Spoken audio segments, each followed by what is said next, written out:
Defensively, he'll be DHing for the Blue Jays today. So here's Ryan Sweeney. First pitch is inside and wide of the plate, ball one, and it's time to play ball this afternoon on Rogers Sportsnet.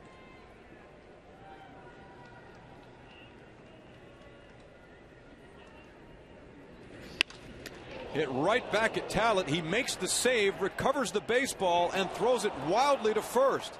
Chased down by Aaron Hill. Now Sweeney's heading for second, and now he'll try third. The throw is not in time. And Talent is hurting. And wouldn't this just be a terrible break for the Jays if he is not able to continue? The ball was hit very hard, and it looks like it may have struck him on his pitching hand or forearm.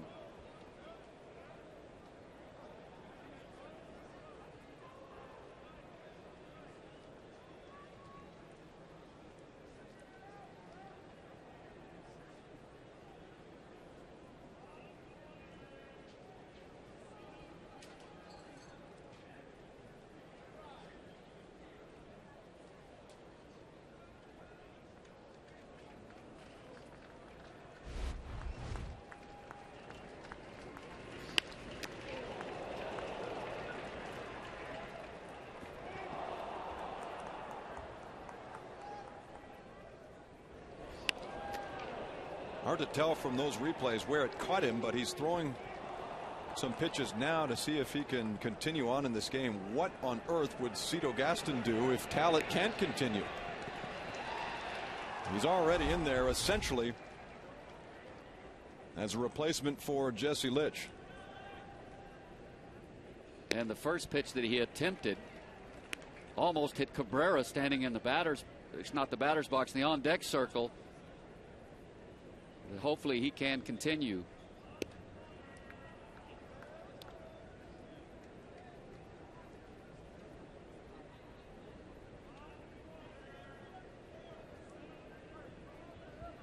What a dilemma for the Blue Jays after two pitches.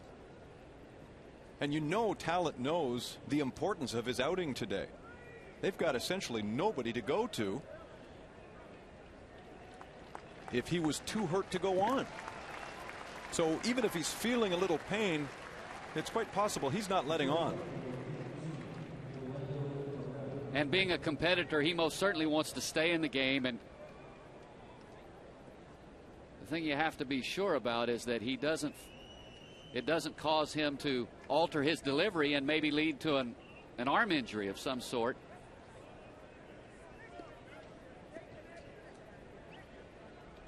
Well, he'll shake it off and try again against Orlando Cabrera. What a development early on in this game. And a broken bat roller to Hill. No movement from Sweeney at third, so Cabrera's erased on a pitch. Sweeney is there after a single and throwing error. Charge to Brian Talent puts him at third base. First pitch swinging as Cabrera hits it off the end of the bat, and I'm not sure if Sweeney didn't pick the ball up right away off the bat or maybe thought it was back to Talent on the mound. But that's a base running mistake. The Jays most certainly were going to concede the run on any type of a ground ball other than right back to the pitcher. Might have had a little bit of a mental lapse.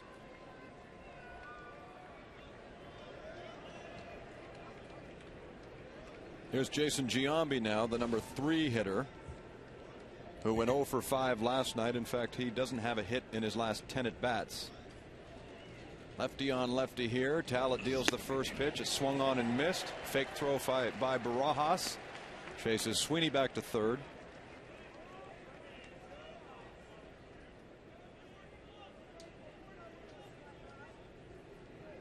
If Talent is pitching hurt, he's not showing it right now. 0-1 on Giambi.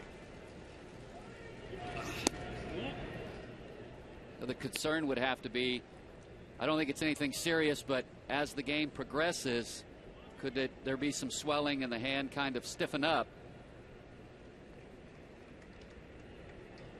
George Poulos has earned his paycheck the last 2 days, and that's for certain. 1-1 now. And he rolls it to the shifted defense. Scudero concedes the run as Giambi's thrown out.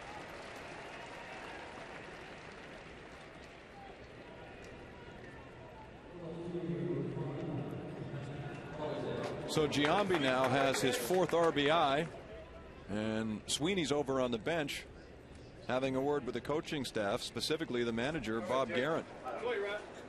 Maybe explaining what happened on that ground ball by Cabrera. I think Bob Guerin was actually questioning him. How come you didn't score on the ball hit by Cabrera?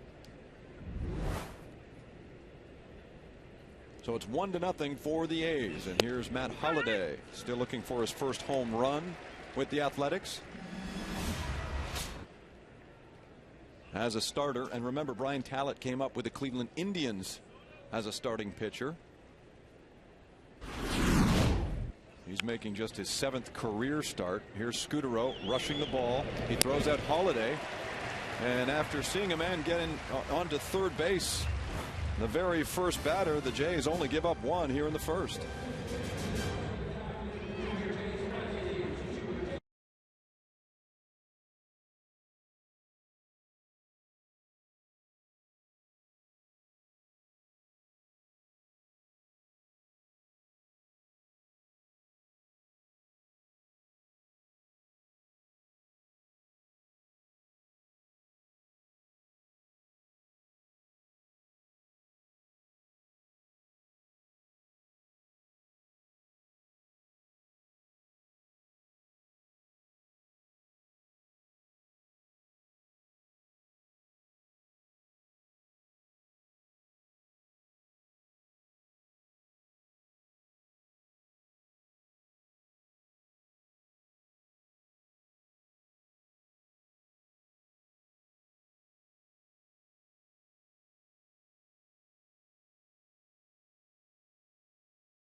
The starting 9 for the Blue Jays in game 2 of this series. Tough to shift the guys at the top of the order the way they're hitting Scudero and Hill, both well over 300. Changes in the lower half, though, as Lyle Overbay is back in the lineup. So too is Travis Snider, the right fielder, bats 9th. So Trevor Cahill, who's about 4 years removed from pitching in high school ball, starts it out here against the Blue Jays, making just his 3rd major league start. And the reports on this young man are outstanding, Rance. Ground ball to third, picked up by Crosby. Scudero's gone. 1 pitch and 1 out. What's the scouting report on young Cahill? Has a fastball in the low 90s with excellent sink, outstanding curve, and a solid changeup to go along with his sinker, and for a 21-year-old, very good command.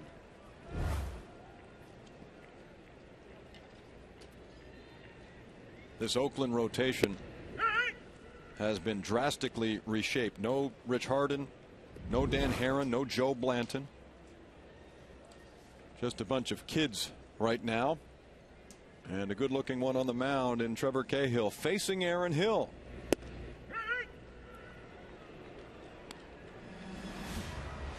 Back in 04, Tim Hudson was still around. Mark Mulder and Barry Zito still pitched for the A's. And 5 years later, Dana Eveland is the most experienced starter on staff. Trevor Cahill has never even pitched in AAA. Had 7 appearances in AA Midland last year, but for the most part, coming into this season, his experience was at the A-ball level. Pitches outside, a ball and 2 strikes now on Hill, who sits 2nd in the American League in RBIs. He's got 14. Nick Markakis of the Orioles is one ahead of him. And Aaron leads the American League in base hits with 21.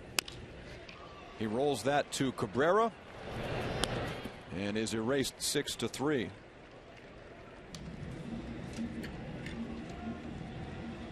Defensively this afternoon for the A's, Holiday in left. Davis gets the start in center. Sweeney moves over to right. Crosby at third. Cabrera at short. Ellis at second. Giambi at first. Suzuki doing the catching, and young Trevor Cahill on the mound for the A's this afternoon. Well, Michael Barrett is here watching. He was in excruciating pain last night, and as it turns out, suffered a tear in the muscle in his right shoulder, a small fracture as well, so he's on the disabled list. A bouncing ball foul off the bat of Alex Rios, who is clearly struggling. Alex is 0 for his last 14 and has not yet hit a home run, but Cito Gastonrance made a great point before the game. As soon as he gets that one, he'll probably take off. Probably he'll relax, quit pressing, and go back to just letting his ability work for him. 0-2 pitch, and yet another ground ball. We were warned about this from Trevor Cahill. He gets 3 of them on 8 pitches.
And left-hander ready to face big Brian Talent, and judging by the warm-up pitches, nothing seems to be amiss for Talent after he was hit on the hand on a comebacker 2 pitches into the game by Ryan Sweeney. If you've just checked in with us, for a time it looked like perhaps Talent wouldn't continue in this game, as Sweeney drove one up the middle. It ricocheted off Talent. He threw wildly to first, and Sweeney ended up at third base. So 1-0 Oakland as they hit in the second. Here's Cuss, the DH, the only man in the starting 9 hitting over 300. His average right at 333. He has 2 of the 3 Oakland home runs this year, and once again the defense shifts to accommodate this pull hitter.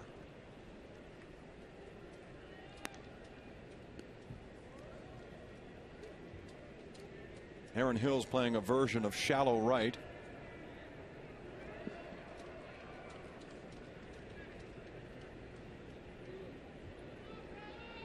Talent now kicks and fires on the 1-1 pitch, and it's grounded foul. Now that start for Talent back on August 7th, 2006 was here at Rogers Center against the Baltimore Orioles. And that day Ted Lilly was supposed to go, but he woke up with a neck strain, came to the ballpark and said, "I can't go." So Talent ended up pitching in an emergency start. He went 2+ innings as Cust lifts it to left field, and Lind has a long way to run. He dives and drops the baseball. The throw to second. The tag is applied, and Cust is safe, sliding in.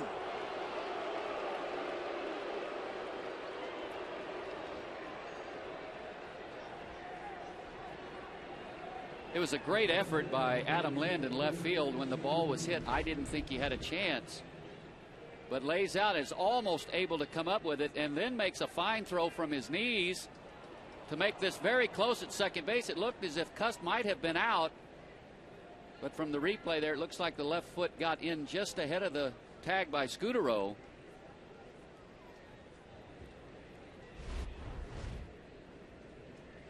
It looks as if Lind had the ball in glove, but maybe had it slip out as the glove scraped along the turf. So early on here, Rance, the A's are catching some breaks. And Kurt Suzuki, the catcher, comes to the plate with a man in scoring position. Kurt Suzuki handles the bat well. Not be surprised to see him try to hit the ball to the opposite field. In the event that he doesn't get a base hit, at least move that runner to third. It's bunted foul. And not a pretty good idea by Suzuki. If you're not comfortable swinging the bat trying to move the runner, just go ahead and try to get a bunt down.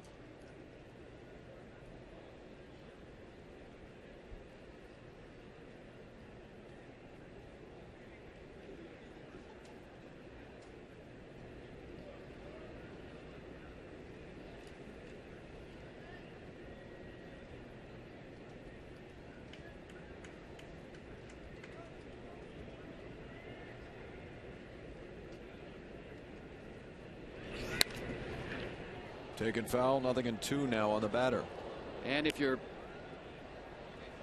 Brian Talent, you want to try to keep the ball in on his hands if you can, force him to pull the ball to the left side of the infield. Rod Barajas had set up inside on that last pitch. Ball was a little bit out over the plate.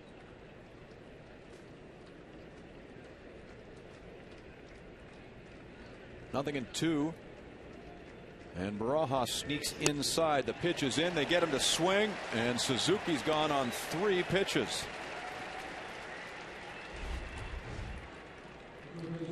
Very good 0-2 pitch. You see the sink, and gets the swinging strikeout from Suzuki.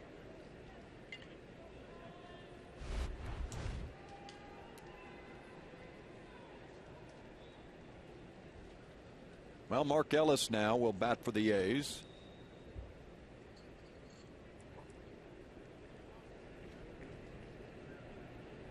Jack Cust at second, and one away. The pitch is low from Talent, ball 1. This man has been a steady presence for the A's for years now.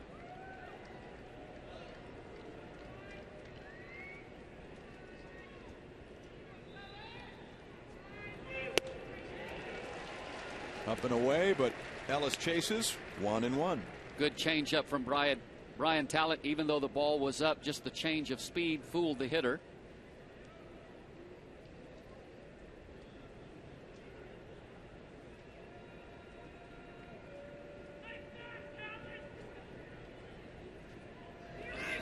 And he gets a swing there from Ellis. A fastball on the outside corner. It's 1-2 now.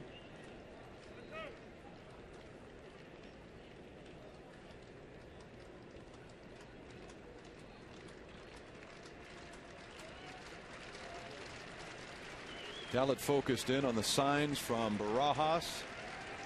Checks the runner at second, and here he goes. 1-2 pitch off the plate.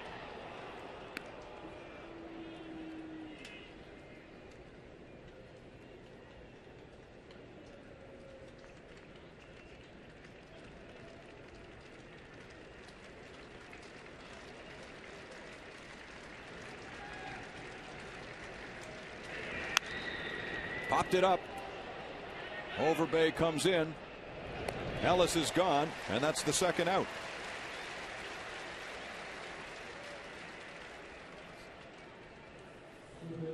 Fast Facts are brought to you by Rogers High-Speed Internet, the fastest and most reliable, period. Only 3 errors so far this year for the Blue Jays. That's the lowest total in the American League. For some time now, they have relied on defense. This is one of the better, if you will, catching teams in the American League.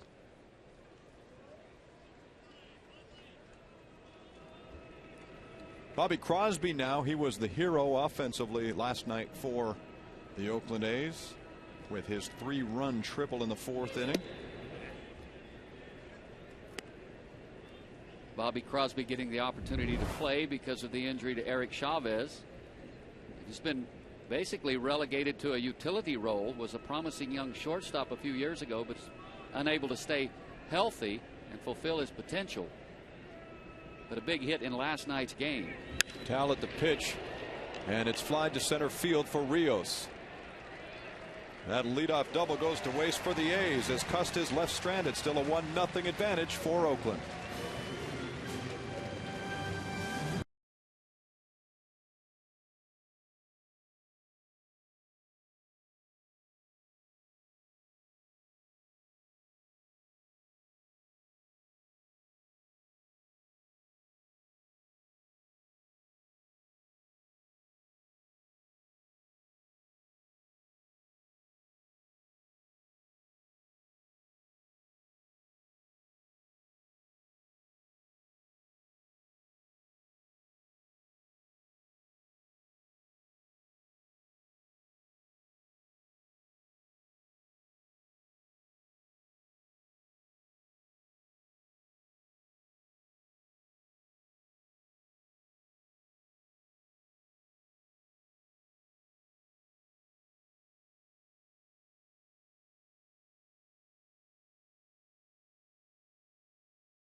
At them with MLB.tv. It's the ultimate baseball experience featuring 100 out-of-market games per week live on your computer.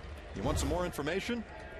Well, log on to BlueJays.com, where baseball is always on, and sign up for MLB.tv. Today at Rogers Center, I'm Jamie Campbell with Rance Mulliniks. Sam Cosentino is with us as well. Sportsnet.ca columnist Scott Carson joins us in the booth. He'll provide the statistics as Vernon Wells is the DH today, leading off the bottom of the 2nd inning against Trevor Cahill.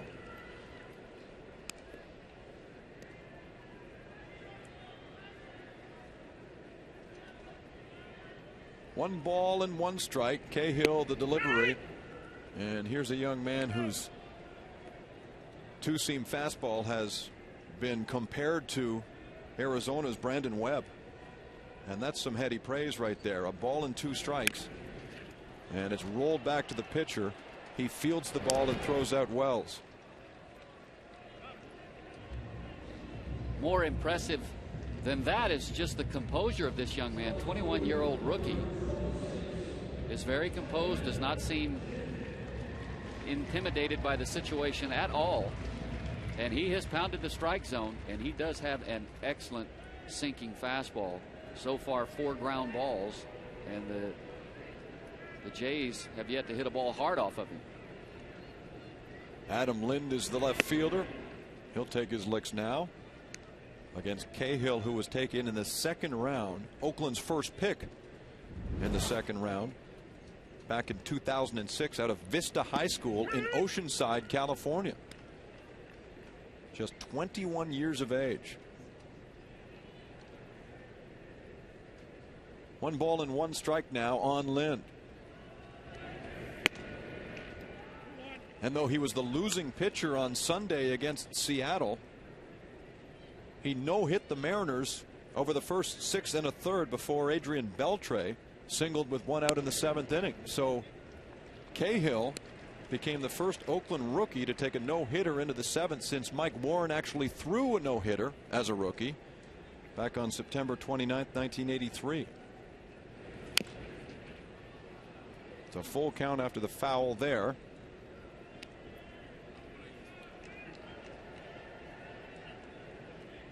On Sunday, Cahill pitched a masterful game, but he was bettered by left-hander Eric Bedard. So here's the payoff to Lind, and it's a rising fastball that is singled into left field. So there's the Blue Jays' first hit after Cahill had retired the first 4. When you face a sinker ball pitcher, what you like to try and do is make him get the ball up, try to stay off the ball down. It's usually going to be down and out of the strike zone if it starts down around the knees with sink. This is a fastball up. It flattens out, and Adam Lind hits it hard into left field. Strike 1 to Jose Bautista, who plays third today, giving Scott Rowland a day off. Bautista with a .292 average.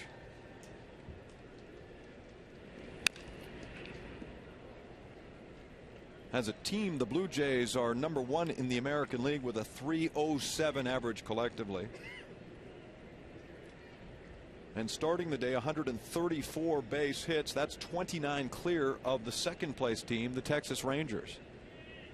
So tack on one more thanks to Adam Lind. Cahill's movement is so good. If you watch the catcher, Kurt Suzuki, he really doesn't set up on a corner. It's kind of outer third or inner third, sometimes right down the middle. Just throw it and let the natural movement take over. A bouncer to second, and one play to the bag. It's Cabrera going to Giambi to get Bautista.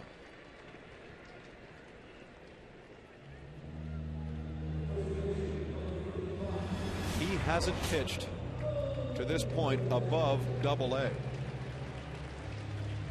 Excellent minor league numbers, 2.68 ERA.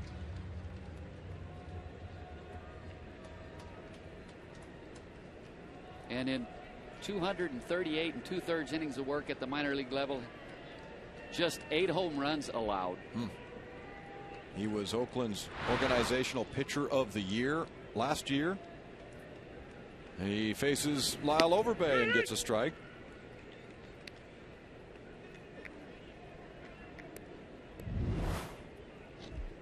Here's Overbay's first start since Wednesday. He was 2 for 5 that night against the Twins.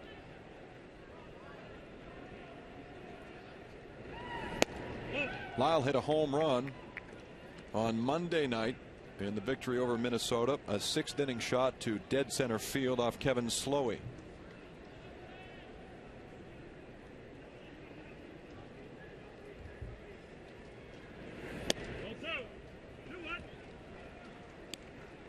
You heard Greg Gibson back there, 2 balls and a strike.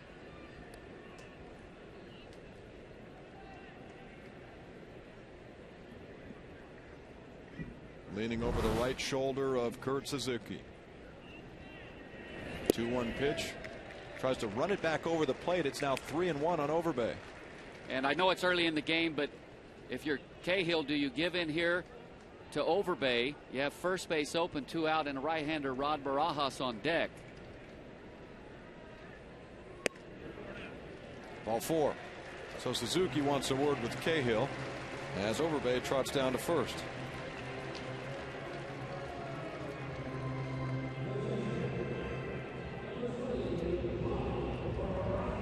Reds, all of these Jays are getting a first look here at Cahill. It'll be interesting to see what, if any, adjustments they make second time through the order.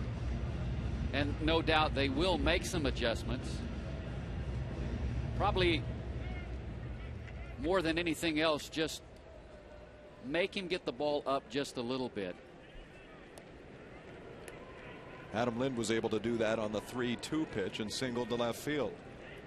So here are the Blue Jays, 2 gone. First and second, Rod Barajas, the catcher, is up there, and he fouls off the first one. Barajas backed up today by Raul Chavez, who, as Sam Cosentino pointed out in the opening, had to take a red-eye flight from Las Vegas.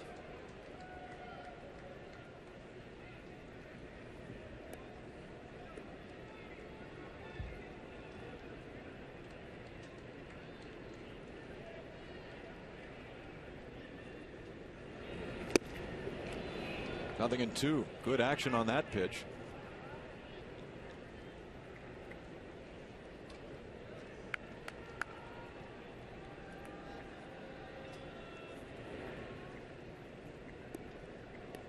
Youth to face youth if Barajas gets on. Travis Snider's on deck.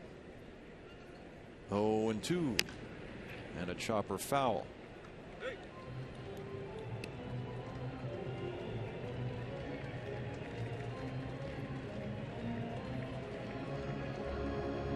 Cahill was busy pitching for the United States at the Futures game at Yankee Stadium last summer, and then at the Beijing Olympics for the United States as well.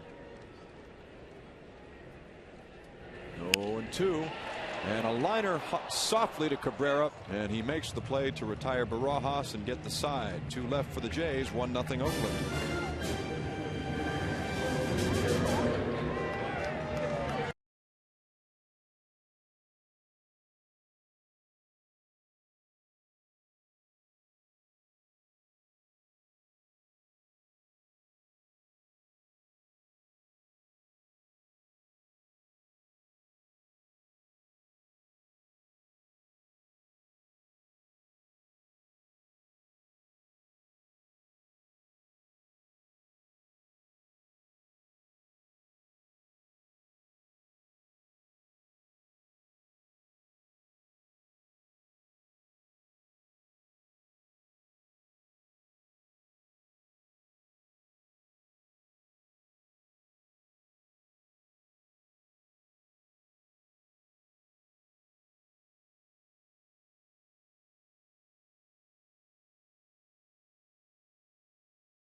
Or the other, it lends itself to promoting tomorrow's bobblehead day. Lyle Overbay bobblehead day. First 10,000 fans will get one courtesy of Sports Radio The Fan 590. Rajai Davis for the A's, right back to Talent. He gloves it, picks it up, and gets the speedy Davis by a step.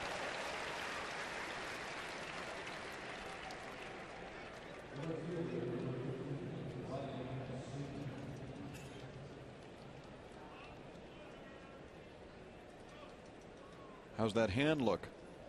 So far, so good. He actually, since being struck on the hand, he has been outstanding in this ball game. Nice job of fielding his position. Getting Davis at first base. First at bat for Sweeney. Talent left the ball up and out over the plate.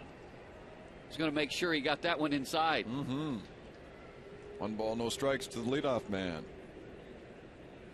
He's managed to retire 7 of the last 8 since giving up the base hit to Sweeney. The only hit since was the double by Cust, and even then it looked like initially Lind had come up with a catch. Strike 1. And that ball hit by Cust was not hit hard. It was a ball that he fisted into left field. And really, the only ball that's been hit hard off of Talent was the one that struck him in the first inning by the man at the plate. And Lind had a long way to go because he had shifted closer to center. Yes, he did. He was more over towards left center.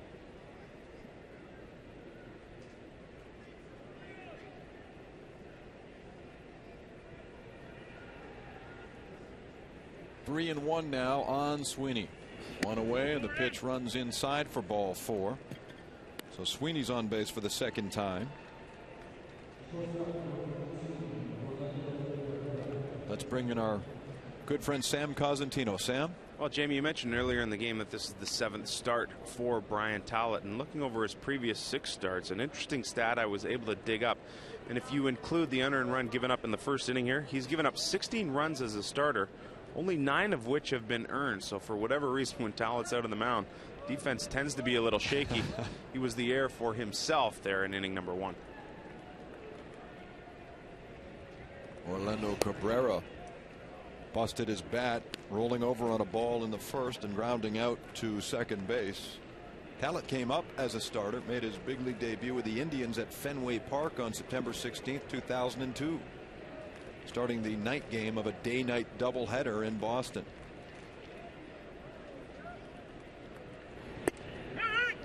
One ball and 1 strike. In fact, he went 6 shutout innings in a 7-1 victory over the Red Sox that night.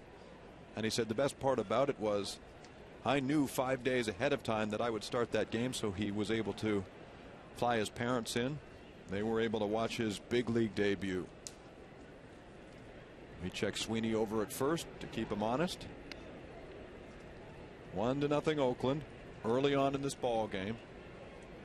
The top of the 3rd is underway. We'll keep an eye on the pitch count for Talbot. He's thrown 30. Cito Gaston sees no more today than 75.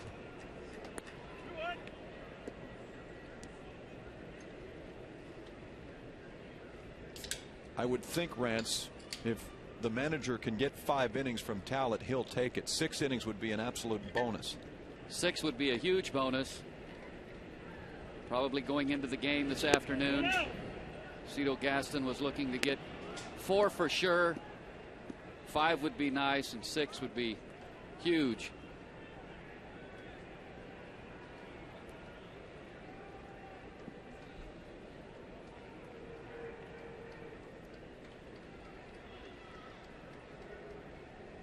A 3-1 pitch. Strike 2 called.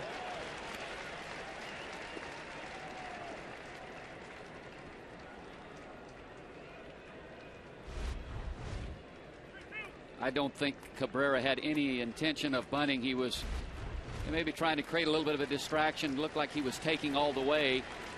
Most certainly, probably 3-2 is going to get a fastball. They start Sweeney off at first base and try and stay out of a potential double play.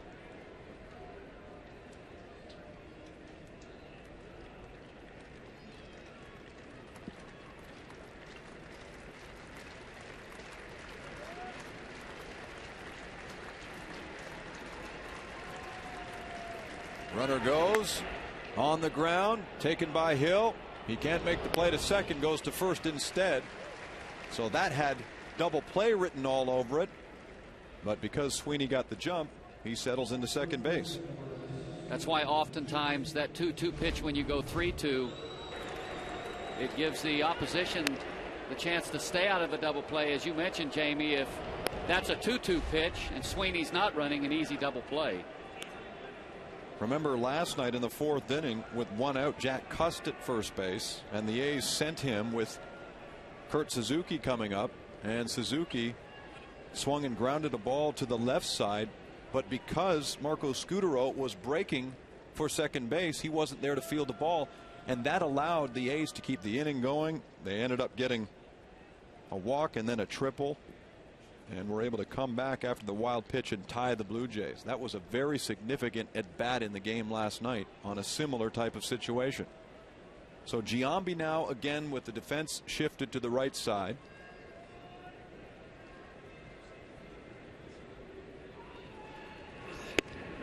Strike 1 on the Giambino. Sweeney up at second base. The A's clinging to a 1-0 lead.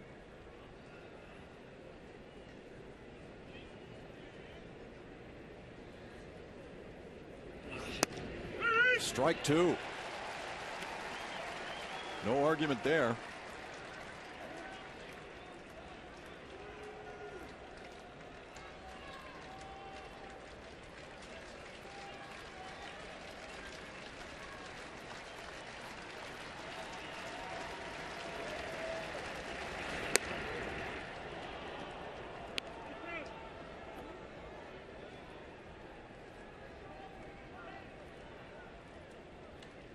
So far this afternoon with Giambi, Brian Talent has stayed with nothing but the fastball.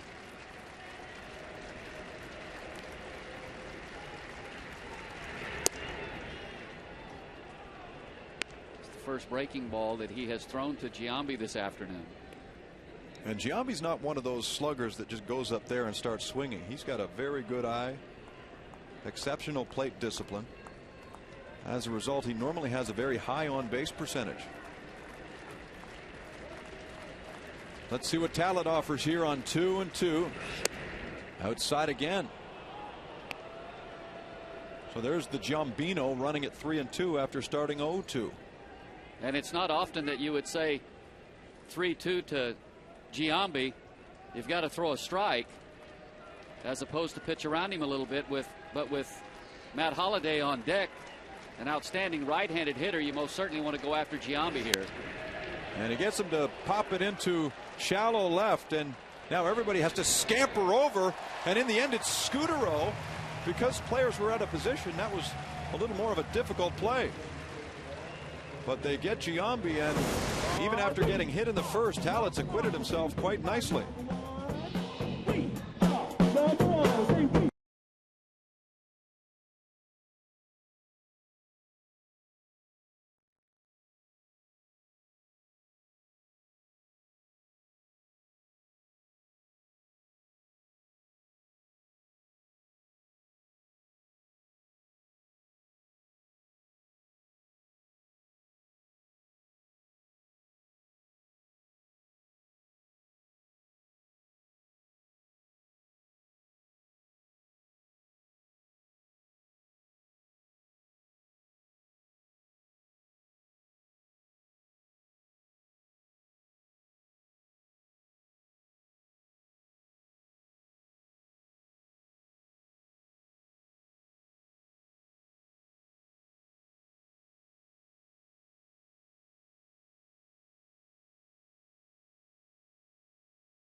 Are here. It's presented by the Toronto Star.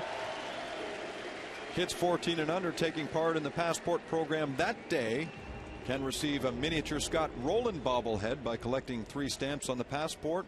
For information, look at the Blue Jays website, bluejays.com. Tickets can be picked up at your local Rogers Plus location. In fact, as long as Travis Snider is playing, it's always Junior Jays Saturday, because here's the youngster facing the youngster.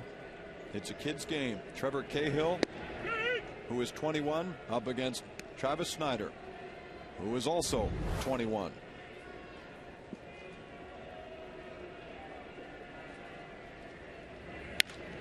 Hard ground ball initially dropped by Ellis. He's got time to recover and does.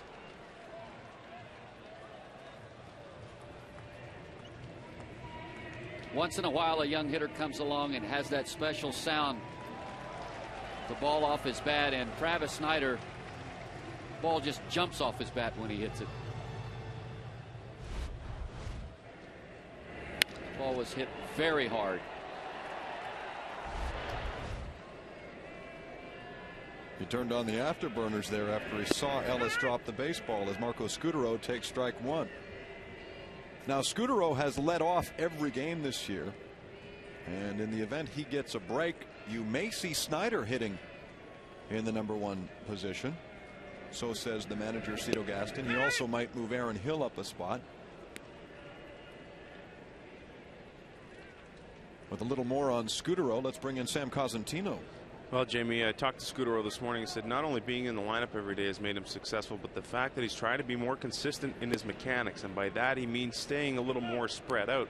Cito Gaston mentioned it to us in our pregame press conference that when Gene Tennis and Dwayne Murphy came in last year, they noticed his 2-strike swings were a lot better based on the fact that he widened up a little bit and shortened his swing. He's trying to do that more often now.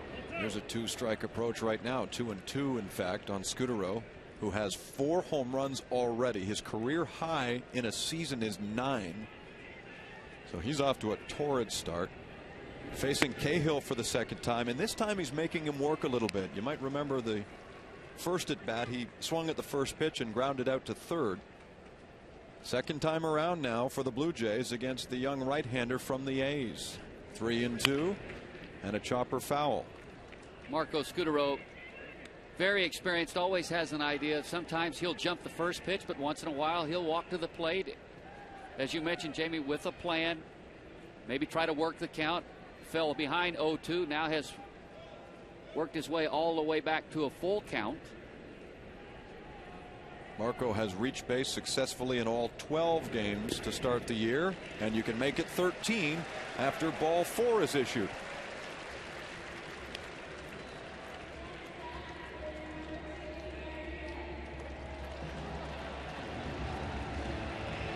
Back comes Aaron Hill.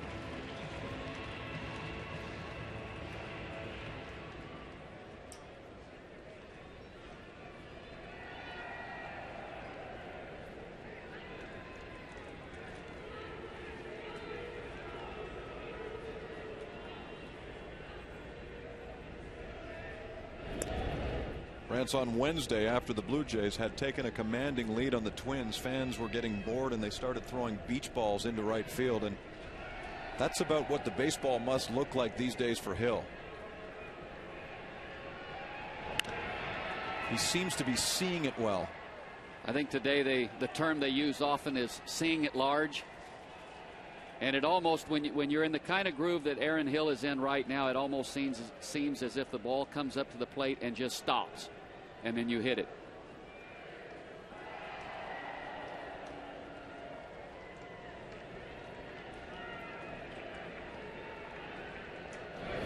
Scudero jumps back to first.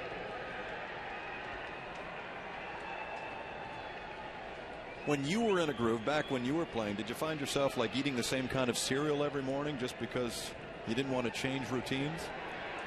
No, can't say that was. Oh, liner right to third, caught by Crosby. No, I wasn't like Wade Boggs. No, it had to be chicken all the time. That's superstitious, eh? No.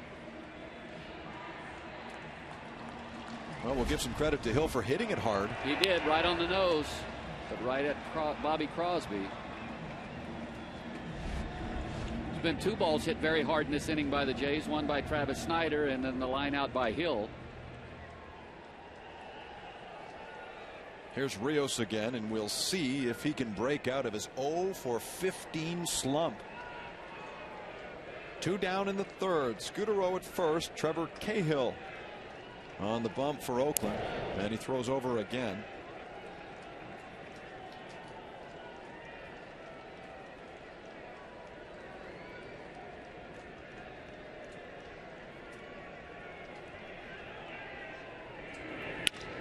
And a ground ball, and it sneaks under the glove of Cabrera.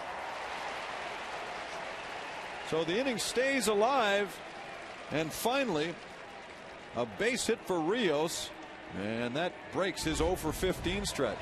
Cabrera knows here that his only chance is to try to catch this ball and get rid of it very quickly and maybe get a force out at second base. He most certainly would have had no chance to throw Rios out. Even if he feels it cleanly, I think it's a base hit for Alex Rios because he was not going to be able to force Scudero at second base.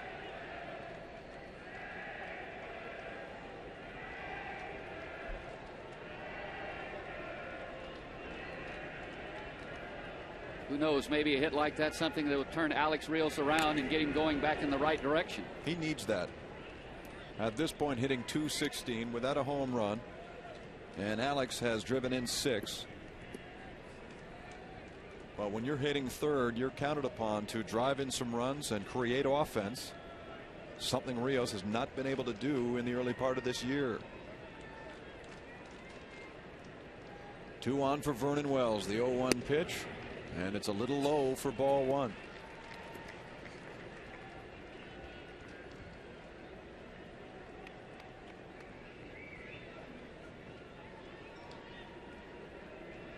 Now Vernon has 6 multi-hit games this season. He watches that one sail wide, 2-1. And his 0 for 2 night last night ended a 7-game run.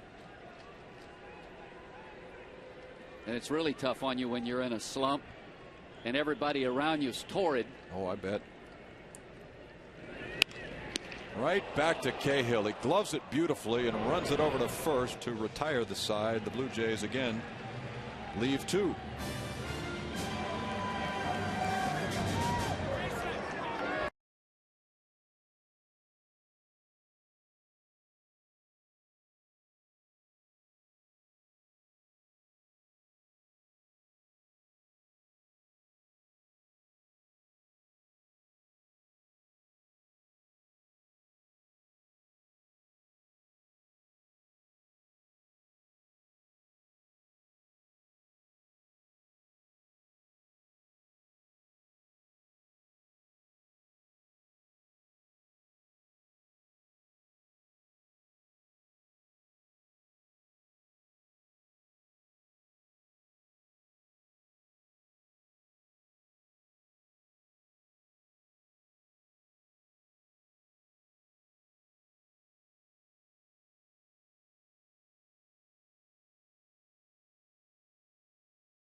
In the TD Canada Trust Comfort Zone, and guests from the city of Woodstock, Ontario, are enjoying the big green seats today. It's about an hour and change from downtown Toronto. Hope you're enjoying this one on Rogers Sportsnet. I'm Jamie Campbell with Brent Mullenix and Sam Cosentino. The A's took the opener last night, coming back to win 8-5 after trailing at one point 5-1. Here's Matt Holliday leading off against Brian Talent. Holliday flies to right field, and Snider is there.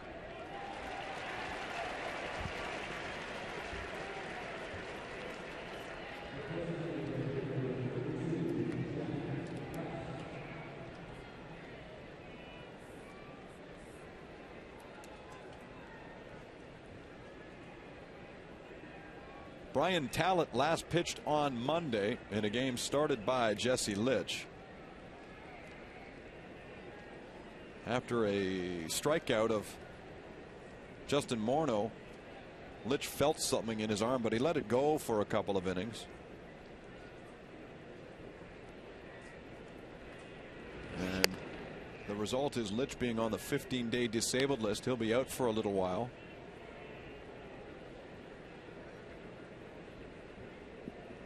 When Talent came on to replace him, Litch had an 0-2 count on Delman Young. As Cust hits it high in the air to left field. Adam Lind barely has to move. A little more on Jesse's situation. Let's bring in Sam Cosentino. Well, Jamie, I spoke to Jesse this morning, and what it is now is there's absolutely nothing to do with the elbow as far as him working out. But what he is doing is keeping the shoulder muscles strengthened, and he's also being able to do all the conditioning as far as running and being able to do his cardiovascular. But by keeping the shoulder muscle strength, there's no atrophy by the time he's ready to start throwing again, which would start on flat ground from about 60 feet, exactly 2 weeks from the date of injury, according to assistant trainer Dave Abraham. Yes, 14 days after the injury, no throwing whatsoever.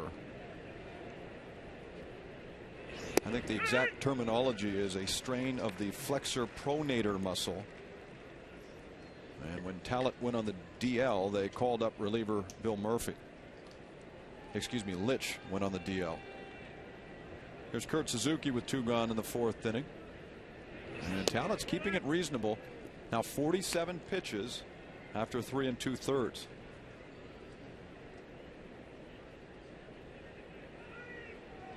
And it's starting to look now like he's got a pretty good chance to pitch through the 6th inning.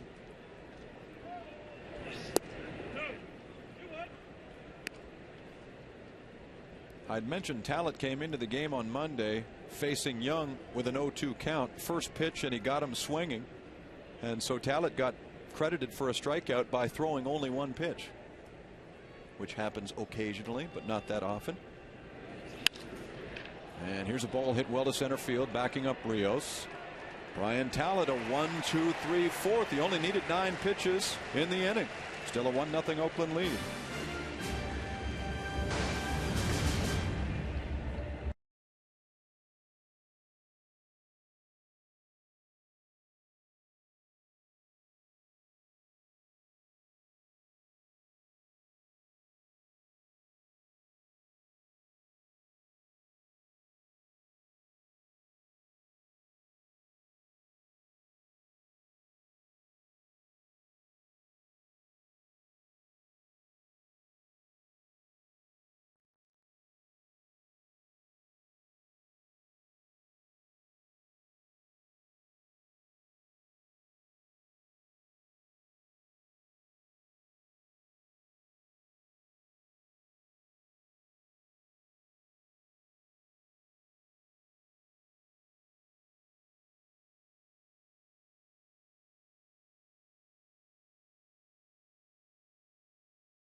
Pacific, a preview of UFC 97, a pay-per-view event going on tonight in Montreal. Creating quite a buzz in that city from what I've told. So RJ sets it up for you a little later tonight on Rogers Sportsnet. Here it's the Blue Jays and A's. I'm Jamie Campbell with Rance Mullenix. 1-0 Oakland after they scored once in the first on a single and an error. For the Jays, in the last of the fourth, Lind, Bautista, and Overbay. So 2 left-handers and a righty. Facing the kid, Trevor Cahill, who's looked good so far, giving up just 2 singles. 1 to Rios and 1 to the batter now, Adam Lind. And he's done it this afternoon with just basically a good sinking fastball. He's mixed in the changeup. Done a nice job of keeping the ball down. It also looks to me like he will add and subtract from his fastball. Sometimes he'll pop one at 90-91 and then another one at 86-87, which in a sense becomes 2 different pitches with his fastball. 3-1. And he's thrown a couple of those knuckle curves in this at bat.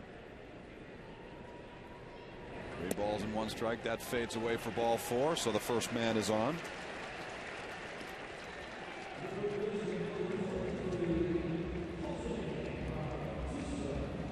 A lot of times you see these high school kids come into the big leagues and they have, you know, 1 or 2 outstanding pitches, but this young man seems to have 4 good pitches. Yes, he does, and his demeanor is so good. You can tell he has very good feel for pitching, and he trusts his ability.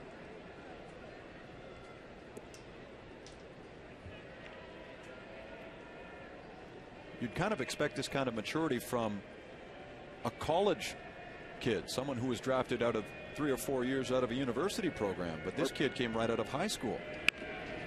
Bautista drops it down. Cahill may have had time to second, but thinks otherwise. So Bautista gives himself up to put Lind in scoring position. And not a bad play at all by Bautista. Especially if you feel a little uncomfortable at the plate, maybe try to drop one down, get a base hit. If not, like you said, you move that runner along into scoring position.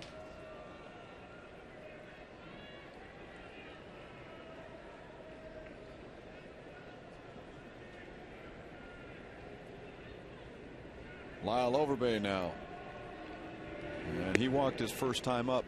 Does that decision to have Bautista drop down a bunt tell you that perhaps the Blue Jays don't think they can score very often against this young man? Well, it looks like runs could be tough to come by here this afternoon. The last 2 innings, the Blue Jays have left a combined 4 runners on base, 2 in the second and 2 in the third.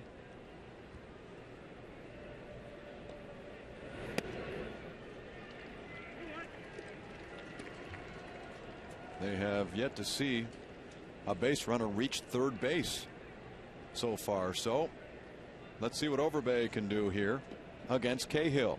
2 balls and 1 strike, 1 out. Adam Lind at second.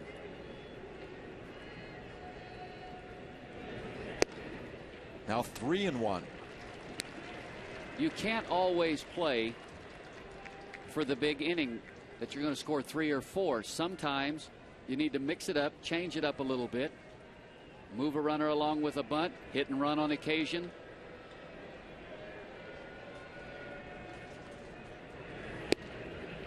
Ball 4. Overbay has drawn his second walk. And after starting the game so well, young Mr. Cahill has now walked 4 batters inside the last 2+ innings. Possibly might have been pitching around Overbay a little bit, most certainly trying to be very careful with him. Again, first base open and a right-hander on deck. Good sinker ball pitcher, probably feels very confident in his ability to induce the ground ball and get a double play and get out of the inning, with the right-hander Rod Barajas coming to bat.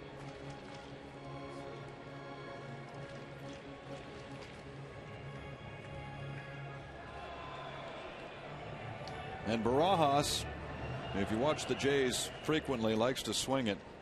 Last year in 349 at bats, he walked only 17 times. So he rarely comes up there trying to work the count.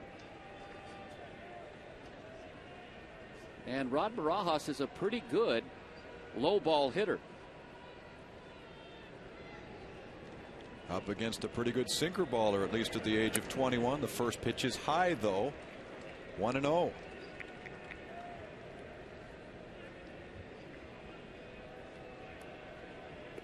The key for Rod Barajas here is, again, make him get the ball up just a little bit in the strike zone, maybe just above the knees.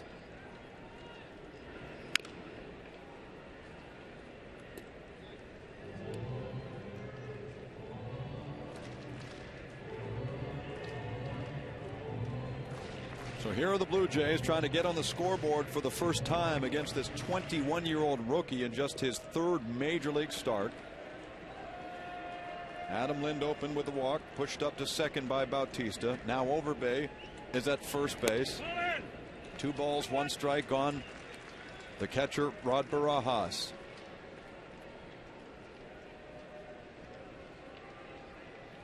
There's a power bat on deck in Travis Snider.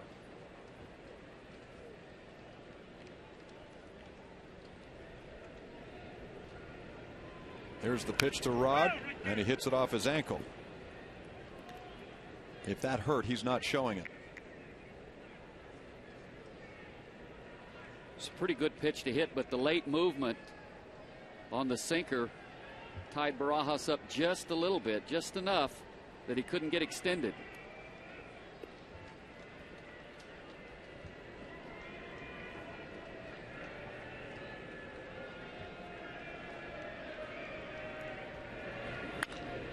Ripped and foul. You could see the catcher, Kurt Suzuki, prior to that pitch being thrown, letting Cahill know, make sure you get the ball down. And that one was up just a little bit more than he would like it.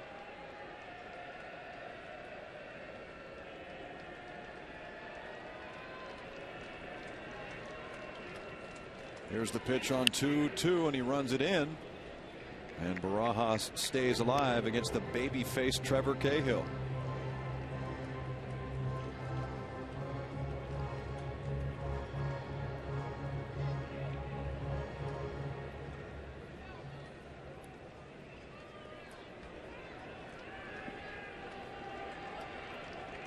Men on first and second for the Blue Jays. One away, fourth inning. Cahill tries again, and it's off the plate, ball 3.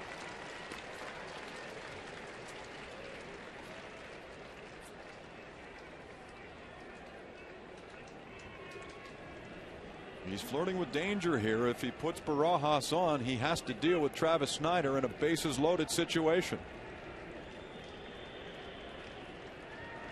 And this just in. Snider can hit. Here's the payoff. Ball 4. Barajas walks for just the second time this year and loads him up for Snider. A nice at bat from Rod Barajas. He really battled when he fell behind in the count. He fought off some tough pitches, 3 in a row, finally draws the base on balls and wins the battle.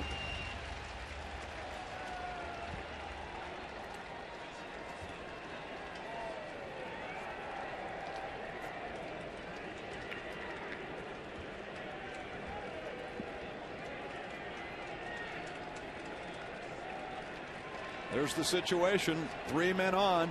Snider at the plate.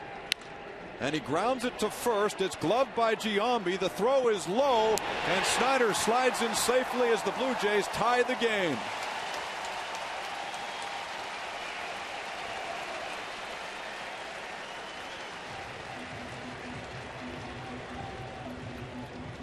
The ball was not hit very hard by Snider.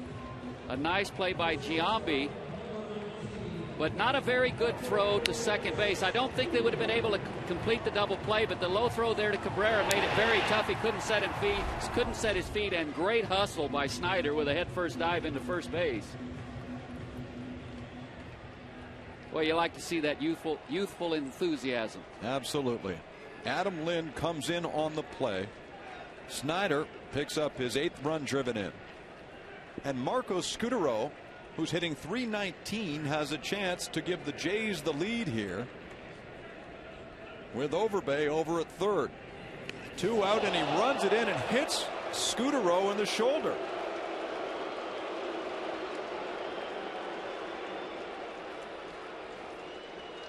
So the bases will be loaded again for Aaron Hill.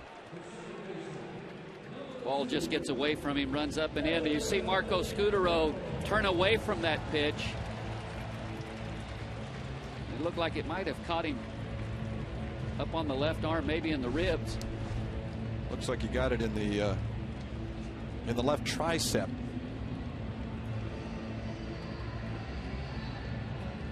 Well, the ever dangerous Aaron Hill, he of 4 home runs, 14 RBIs.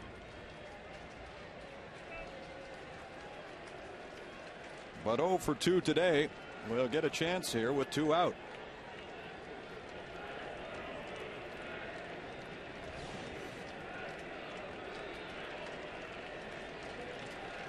Four for 7 this year with 2 out and runners in scoring position.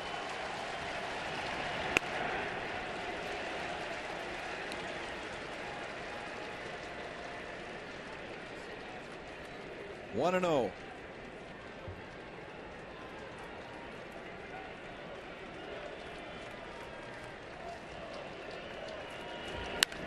Ground ball, tough play for Cabrera. He's up and over to first. In time to get Hill. Oh, wow, what a play.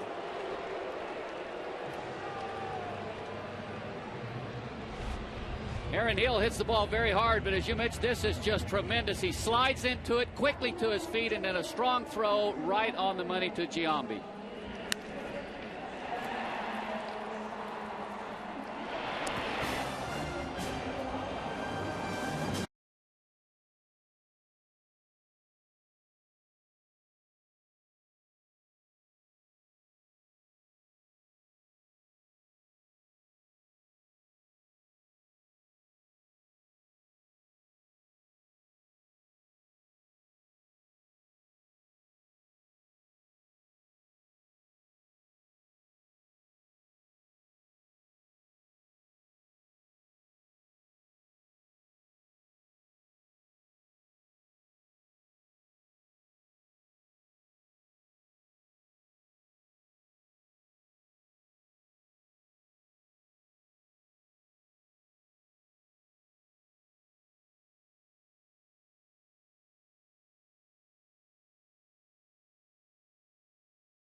A Hall of Famer. You'll have to do a little text messaging to do it, though. Text the word Molly, M-O-L-L-Y, to short code 707070.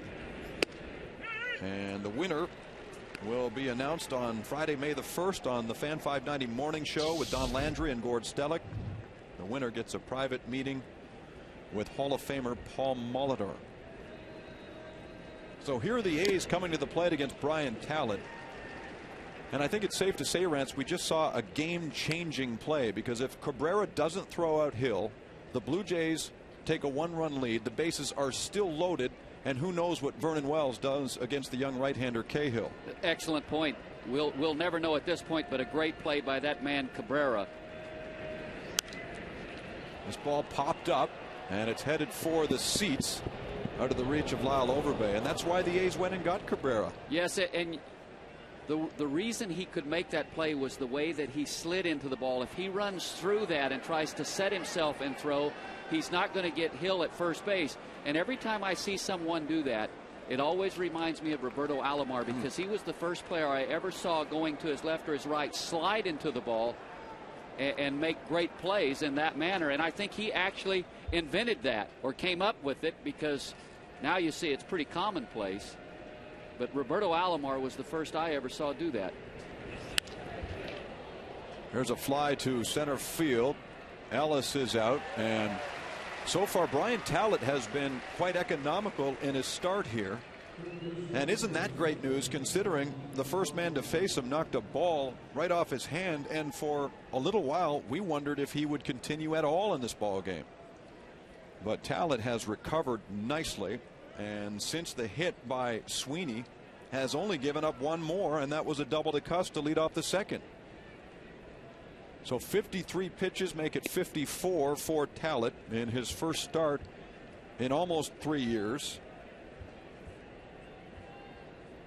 If he gets through the 5th here and then works into the 6th inning, you can bet manager Cito Gaston will be awfully pleased. Oh, Bautista gets up and throws out Crosby. That is sensational.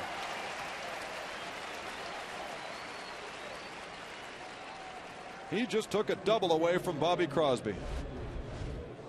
Great reaction on the part of Bautista. That's all he had time. That ball was hit very hard. Just one step and a quick dive. Sets himself and gets the out at first base.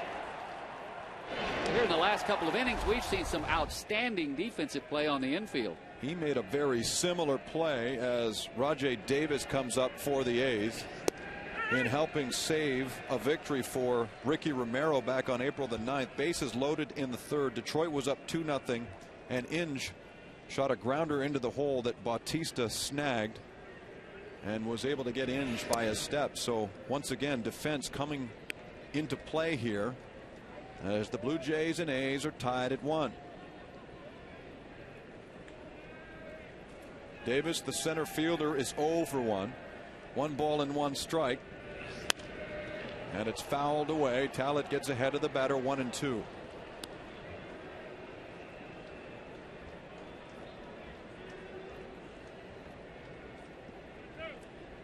For the most part here this afternoon, Talent's done an outstanding job of pounding the strike zone and keeping the ball down.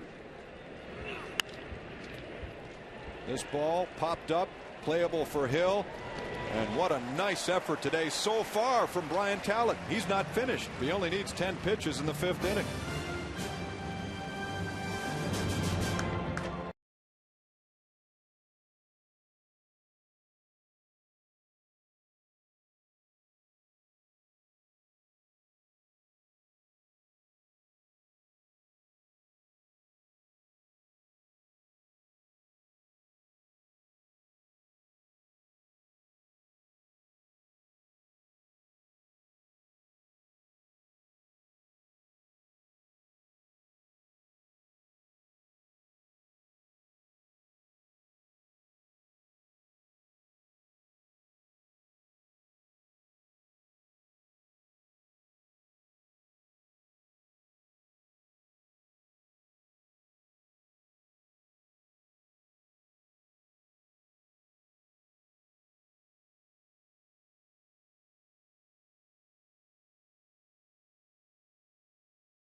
foam fingers are a hot item outside Rogers Center as the Blue Jays play the A's. Toronto's 8-4 mark, the best after 12 games since the 2005 season. They have not started 9-4 since 2001. They've got that opportunity here against the A's in the second game of a 3-game series. I'm Jamie Campbell with Rance Mullenix, Sam Cosentino, and Scott Carson, as Alex Rios busts his 0-for-15 run with a single last time up. He faces Trevor Cahill to begin the last of the 5th inning. Ground ball to Cabrera. That's a much easier play than the one he had to make on Hill last time out. And it's time yet for another Fast Fact, brought to you by Rogers High-Speed Internet, the fastest and most reliable, period. And Vernon Wells has a pair of home runs this season.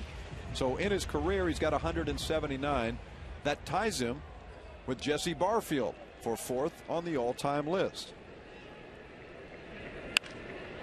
Here's Wells smoking it to the corner, and that's a fair ball. It's up into the seats, so Wells takes 2.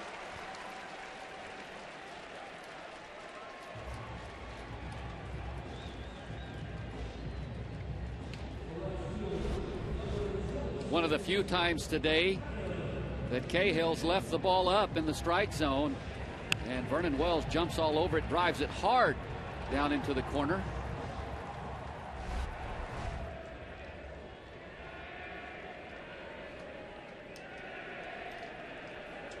Lind, who is 1 for 1. He singled and walked and scored the Blue Jays' lone run.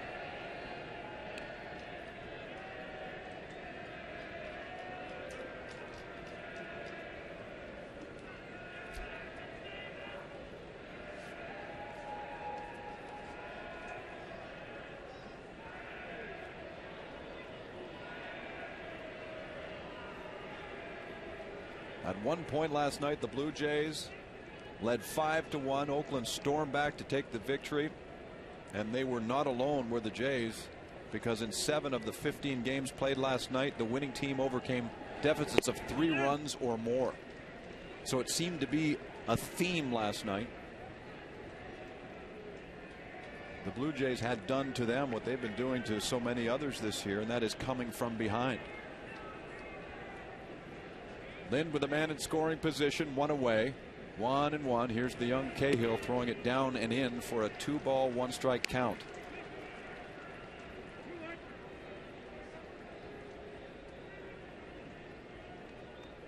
Lind, as you know, a very selective hitter.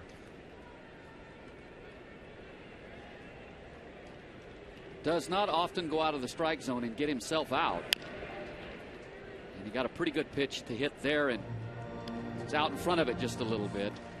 It's one thing, a left-handed hitter facing a right-handed sinker ball pitcher, if you start trying to pull the ball, you're going to hit a lot of ground balls to the right side. You really want to stay back like he did in his first at bat when he drove the ball into left field. Let the ball get a little deeper into the strike zone.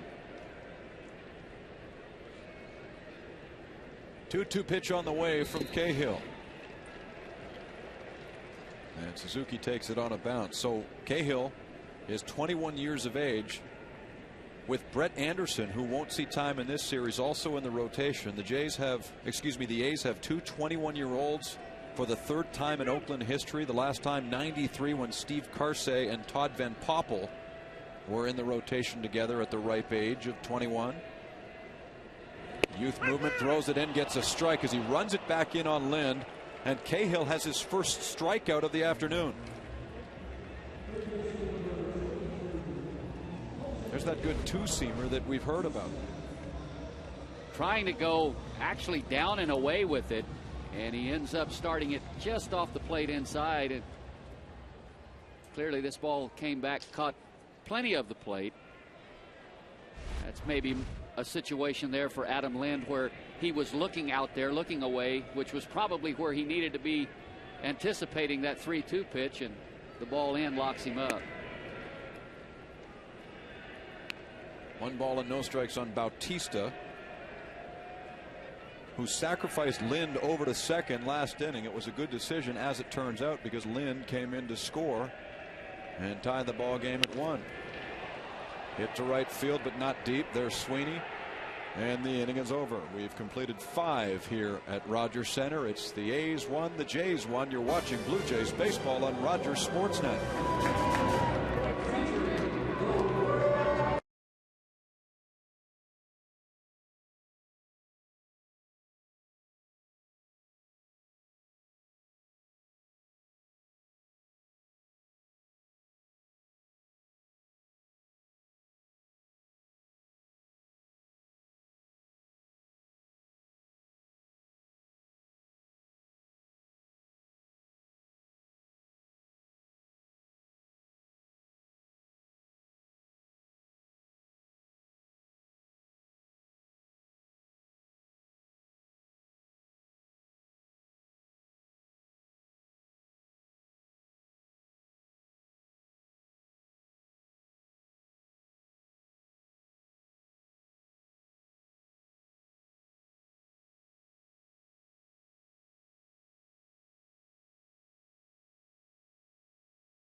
Log on to BlueJays.com for your chance to win an all-expense-paid trip to see the Jays in comfort. TD Canada Trust, putting you in the comfort zone.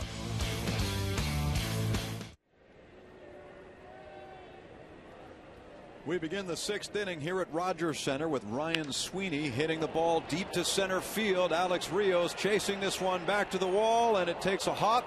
Played by Snider. Sweeney settles into second with a leadoff double.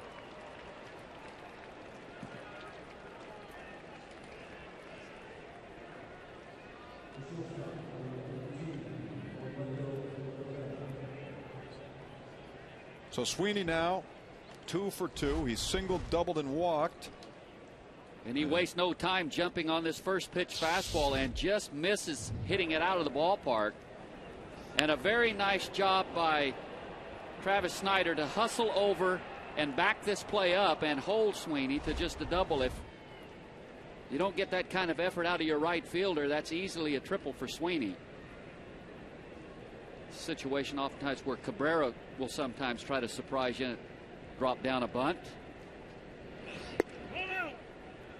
1 ball, no strikes on Cabrera, who twice today has grounded to second base.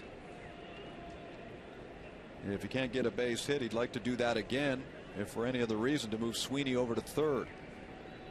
Cabrera usually, he handles the bat very well, confident in his ability to hit the ball the other way. You see there, he's trying to stay inside the baseball and go the other way with that pitch.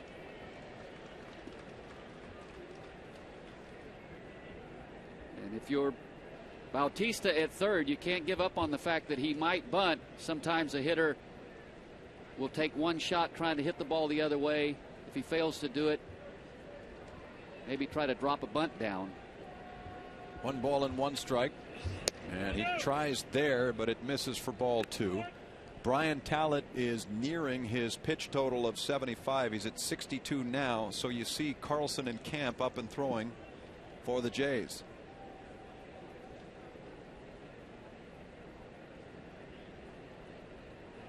Two balls and a strike on Cabrera. Now 3-1. Sean Camp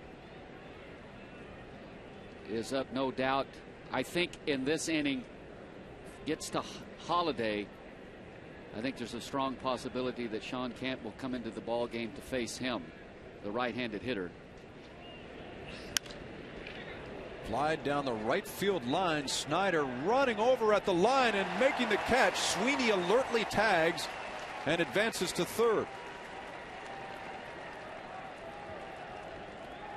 Nice play on both ends. First by Cabrera to give himself up and hit the ball the other way, and a nice running catch by Travis Snider.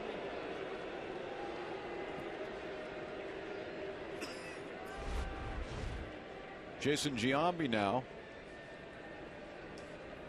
And the left side of the infield will collect on the mound as Barajas comes out to talk with Talent.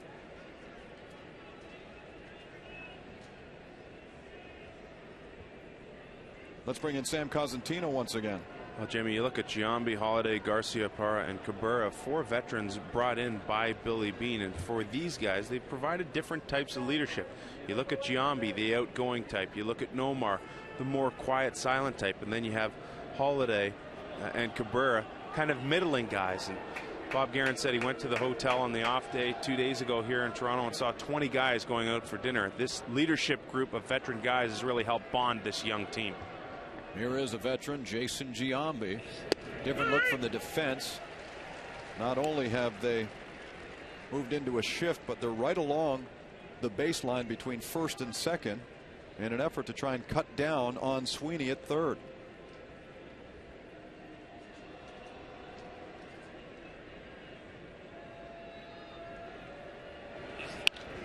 And it's ripped to right field, and the A's take the lead. Giambi heads for second and doubles in Sweeney. It's 2-1 for Oakland.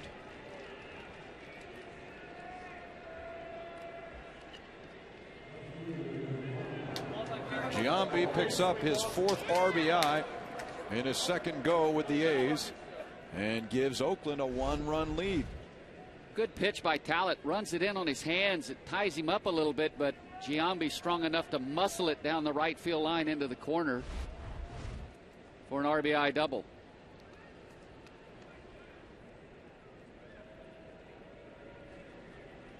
So here's the number 4 hitter, Matt Holliday.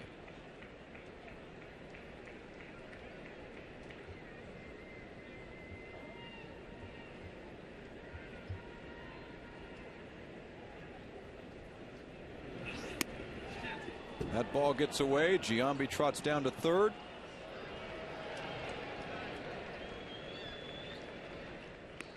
Now in this situation, do you just go ahead and put Holiday on and go after Cuss, the left-hander?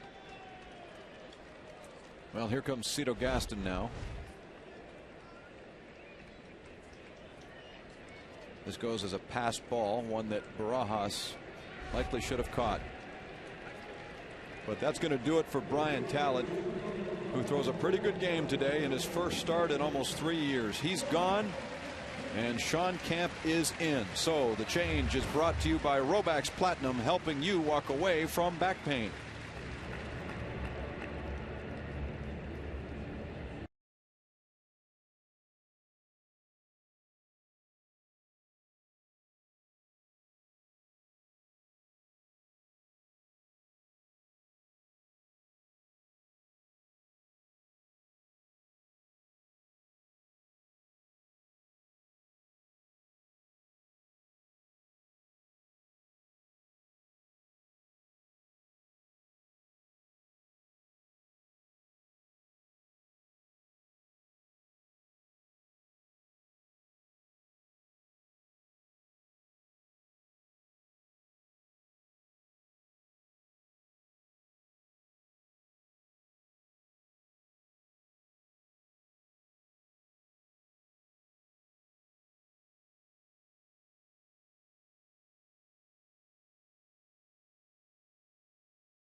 Camp comes on. He'll make his 6th appearance of the year. He's pitched 5 1/3 innings, allowed 3 hits, has yet to give up an earned run. And that ball on a line caught by Scudero. And what a way to enter the game. Thank you very much, says Sean Camp. Wasn't hit that hard, but Scudero was drawn in. with the infield drawn in. Just a tremendous play by Marco Scudero, diving, and he timed that dive perfectly. Able to come up with an outstanding play and prevent Giambi from scoring off of third base. So the infield now moves back into normal depth as Jack Cust comes up. You can see Giambi at third. He drove in the go-ahead run with his double to right field. But Camp's intention here is to keep that lead at 1. He's got a tough man to face, though, in Jack Cust. 2 home runs this year, 2 of the 3 that the A's have hit collectively. This Jays defense, if you throw strikes and make the opposition put the ball in play, you've got a pretty good chance somebody behind you is going to catch it. And a situation again here with the left-handed hitting Cust and first base open, and the right-hander Suzuki on deck. You do not have to give in if you're Sean Camp. 2 balls, no strikes, and now a called strike by Greg Gibson.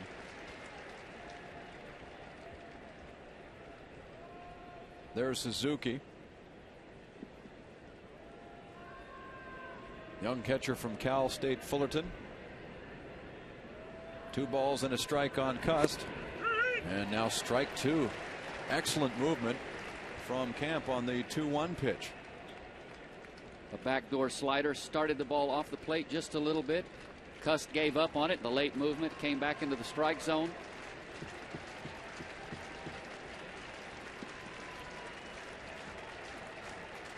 So a chance here to get out of it without any further damage. 2-2, and that just misses.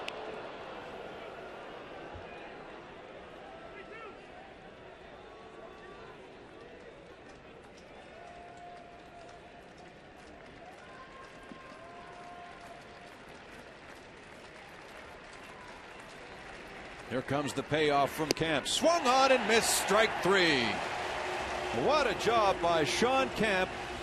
And you know Brian Talent appreciates that.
Arnsberg, the pitching coach. Talent called upon to stretch out as a starter, his first start in quite some time back in '06. And what do you think, Rance? 5 1/3. He did an outstanding job, I think, going into this afternoon's ball game. Cito Gaston and the Jays, if you'd have promised him 5 1/3 out of Brian Talent, they would most certainly have taken it.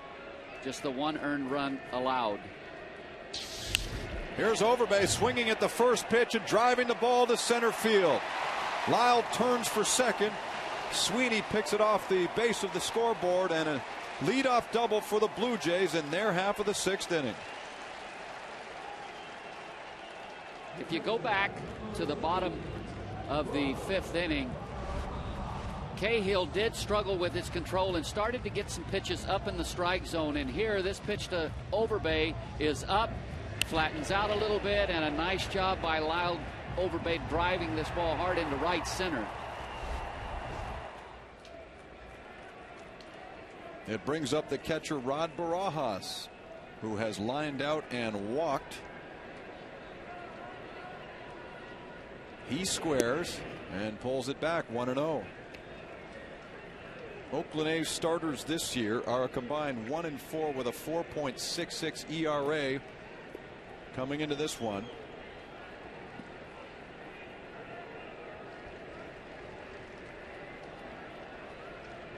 Cahill with a 1-run lead, and it's 2-0. They have a combined 63 big league starts among the 5 in the rotation entering this year. A very youthful staff and a very youthful pitcher, and perhaps his time is gradually coming to an end, because there's Michael Wirtz, who we saw last night. Strike one called on Barajas, so it's 2-1.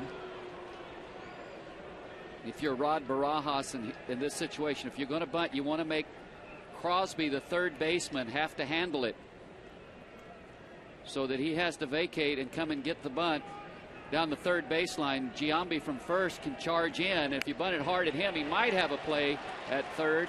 But a great job by Barajas, outstanding bunt. He really did a nice job of deadening that bunt, forcing Giambi to come and get it. No option but to go to first base. And that throw was a little bit shaky from Giambi.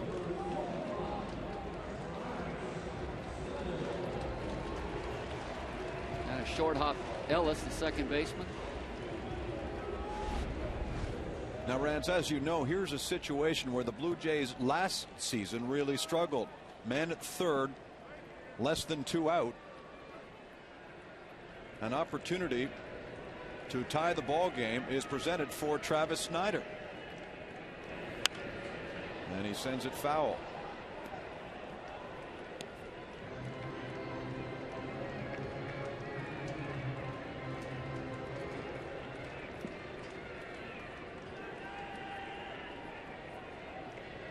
He can bring the Blue Jays even with a deep fly ball.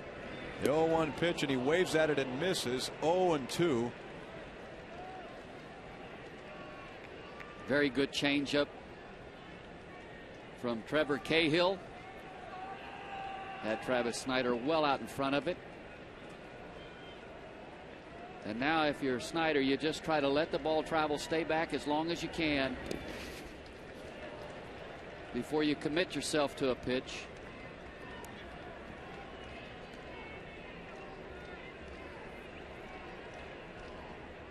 Snider has the lone RBI in this game, grounding into a fielder's choice. That brought home Adam Lind in the 4th inning. Oakland 2, the Jays 1.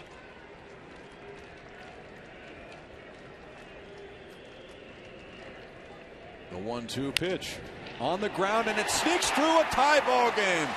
Snider drives in his second run as Overbay touches, and we're tied at 2.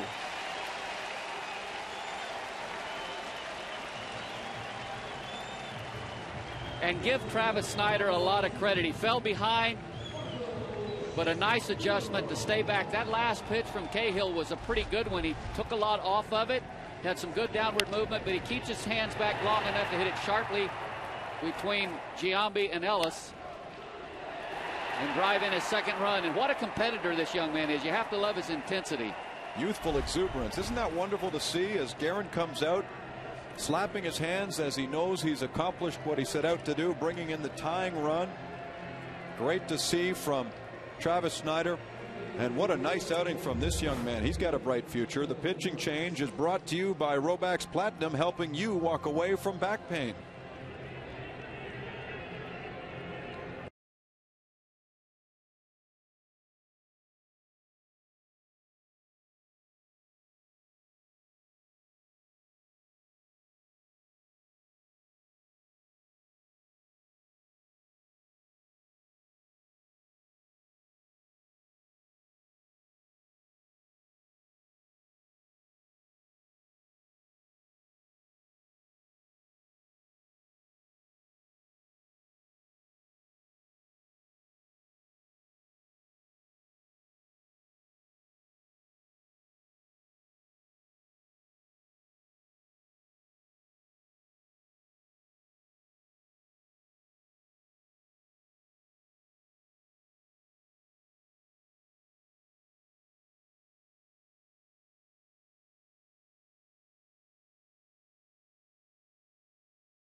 for a chance to win a 52-inch Sharp Aquis LCD TV. Here's how you do it. Go to sportsnet.ca/baseball game. Sportsnet.ca/baseball game and launch it right now. Well, Travis Snider's base hit to right field has tied the ball game at 2. Trevor Cahill departs after 5 1/3.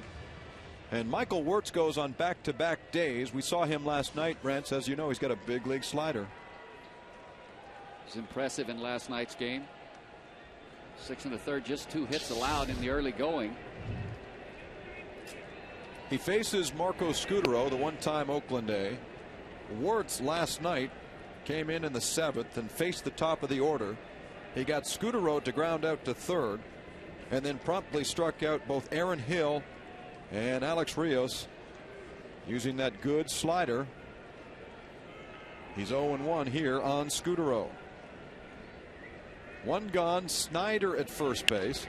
And the ball is in the air to left field. Hit well, but stays in the park for Holiday. So Scutaro is retired. And there are 2 down.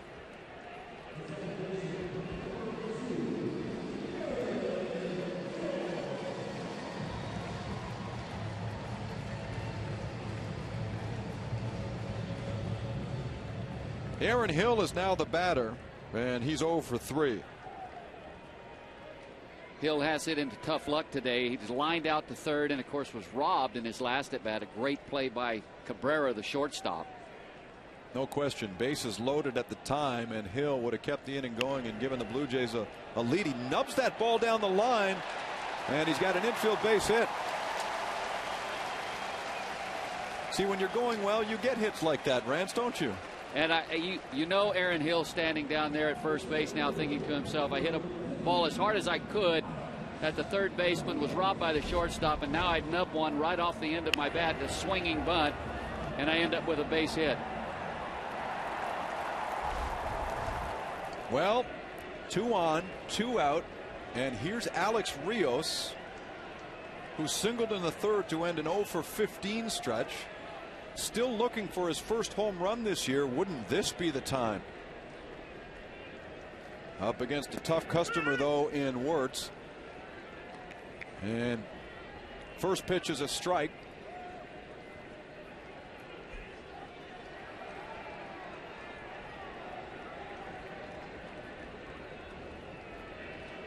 First and second for the Blue Jays.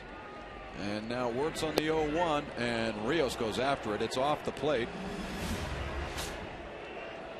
This team doesn't allow the home run ball that often.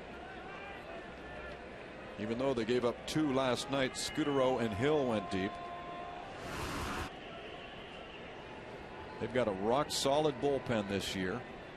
0-2, and Rios holds up.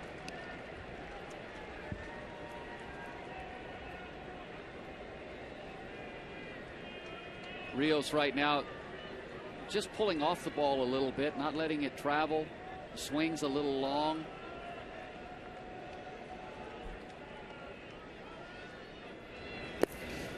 Two and 2.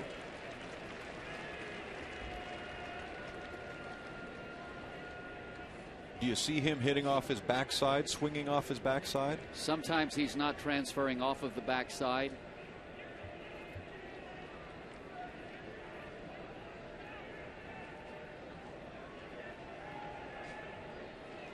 Wirtz, the Austin, Minnesota native, facing Rios. 2 and 2, 2 gone, 2-2 on the board, 2 on base.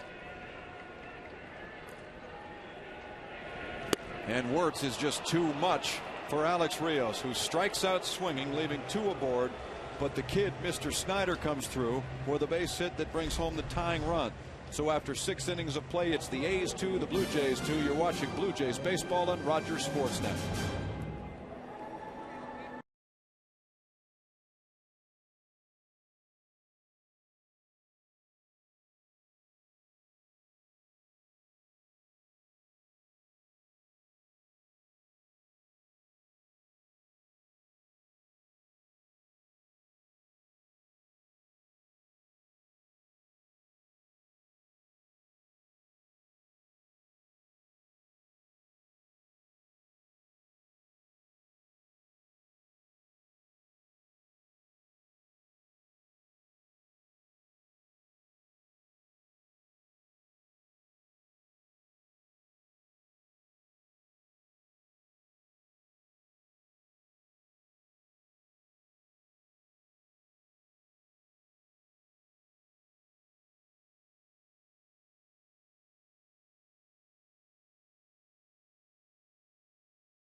Is provided in part by Z Zenya. Statistical information provided by Stats Inc. We move to the 7th here at Rogers Center in Toronto.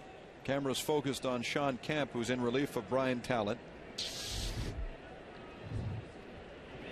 For the A's, it's Kurt Suzuki, Mark Ellis, and Bobby Crosby in Game 2 of this 3-game series. They'll wrap it up tomorrow with an afternoon affair. Ricky Romero, the left-hander, goes for the Blue Jays. Another lefty on the hill for Oakland in Dallas Braden. Here's Suzuki. Bautista picks it off the turf and throws him out. 1 gone. Both Brian Talent and Trevor Cahill had similar pitching lines.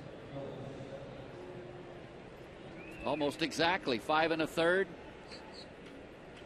Cahill did walk 5 this afternoon, so he wasn't real sharp, but managed to come up with some big pitches when he needed to get himself out of trouble.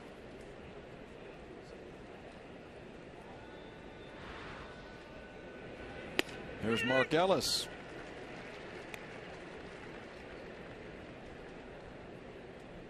Ellis, for a second baseman, has known to have some pop in that bat. 19 home runs for the A's 2 years ago.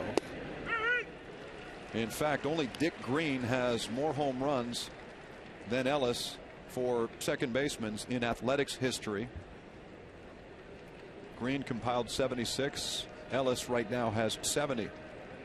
Both men hail from South Dakota.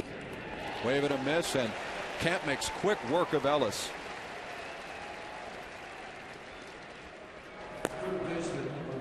Scott Downs, the lefty, is up. And he's certainly aware that Kemp is doing a masterful job here in relief of Talent.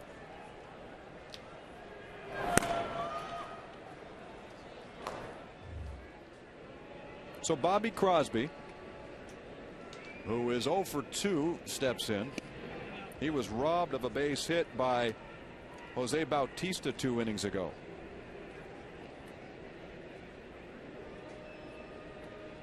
Bautista giving Rolen a break at third today. This ball's out of play. 1-1.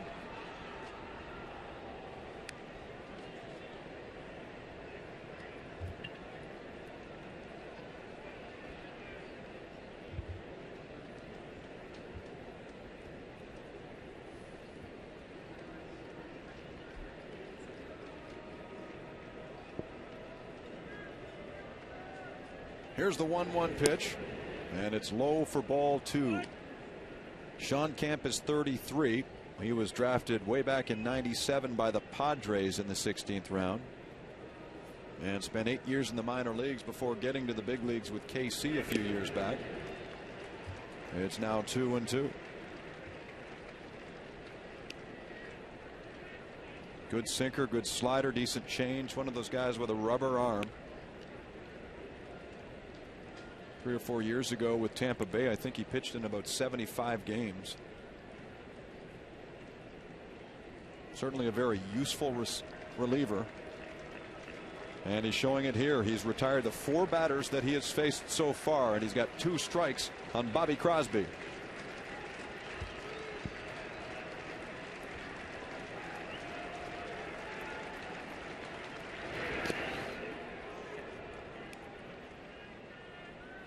Bobby Crosby having to adjust himself to the utility role, and it's important when you're not in the lineup every day and you don't get the chance to play often that you take batting practice and your ground ball work prior to the start of the game and try to make it your game situation so that you stay as sharp as you possibly can. The payoff to Crosby on the ground and foul.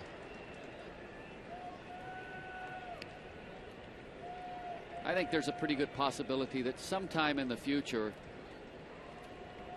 that some ball club will give Bobby Crosby a chance to play every day again at shortstop. Maybe when he's not making $5 million a year, because he was passed through waivers this offseason. Nobody claimed him.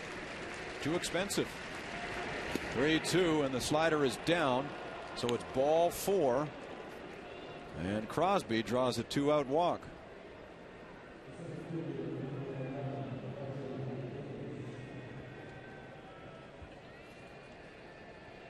There were some pretty good players still on the market very late. One of them being Cabrera, the shortstop here with the A's. The other one, Bobby Abreu, who ended up signing with the Angels. Kind of a sign of the times, isn't it? Yes, it is. And there were a few players out there that, you know, the super stars or the, you know, the potential 20-game winners that got some big contracts, but everybody else took a significant cut. Oh, sure. Jason Giambi being one. Giambi, I think, on a one-year deal for about $5 million, which is greatly reduced from what he made with the New York Yankees. You look at Bobby Abreu and the kind of player that he has been throughout his career, and I think he signed for about $5.5 million.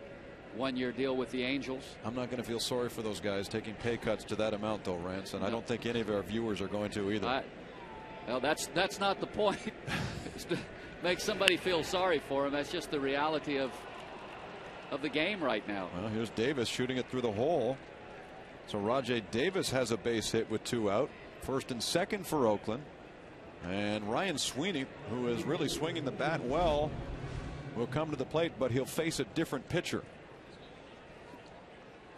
A left-handed hitter, and Scott Downs is pretty good at getting left-handers out, so he'll come in from the pen as Cito sends Sean Kemp to the showers. The pitching change, as always, presented by Robax Platinum, helping you walk away from back pain.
And may not be reproduced or retransmitted in any form, and the accounts and descriptions of this game may not be disseminated without the express written consent of Blue Jays Baseball Partnership.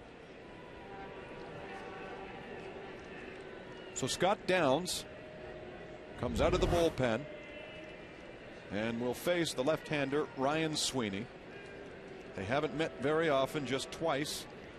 Sweeney's 0 for 2. He struck out on one of those occasions. And Sweeney tonight, or today, has managed to go 2 for 2, singling and doubling. He scored both runs for the A's and walked in between.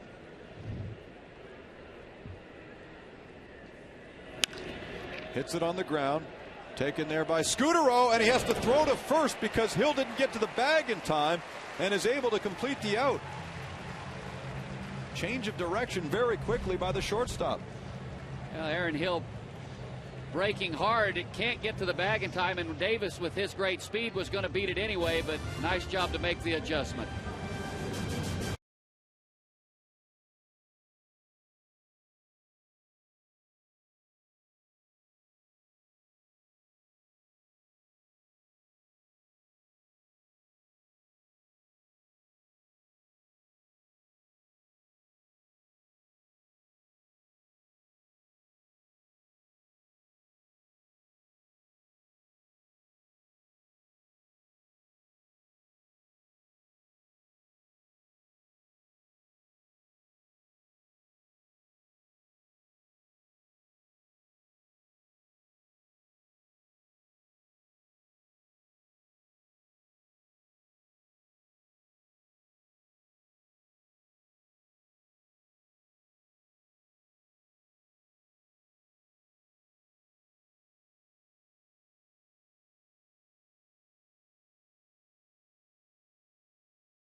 Jays.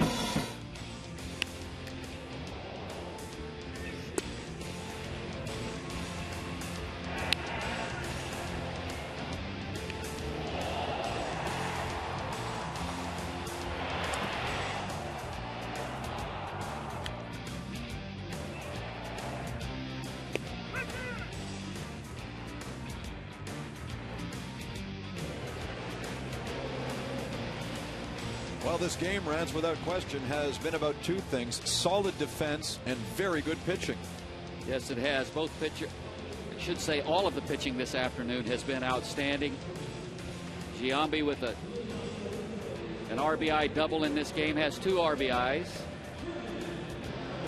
Travis Snider with a great at bat to tie the ball game up with a base hit in the last inning. And what a job by Brian Talent this afternoon. 5 1/3. Outstanding job filling in as a spot starter this afternoon. Russ Springer takes over on the hill for the A's. And Vernon Wells pops up the first pitch. Shallow center field. Ellis calls off everybody and makes the play. Springer has been around so long. He was playing when you were still playing, Rance. Russ now 40 years of age, and he first came up with the New York Yankees in 1992.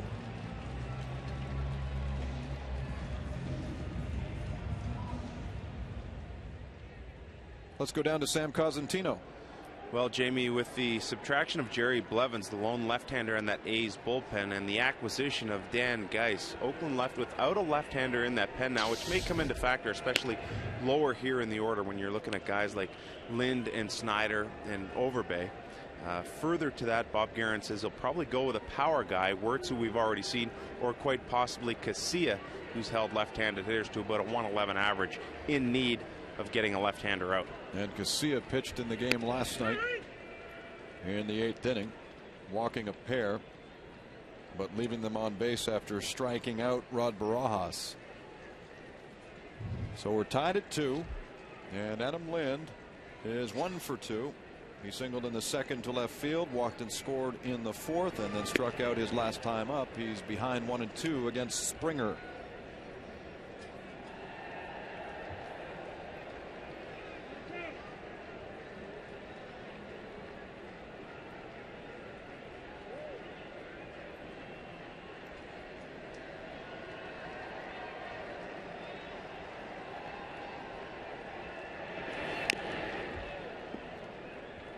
Springer's now in his 18th year in the big leagues, and with his 8th team, he's played with the Yankees, the Angels, the Phillies, the Astros, the Diamondbacks, the Braves, and the Cardinals.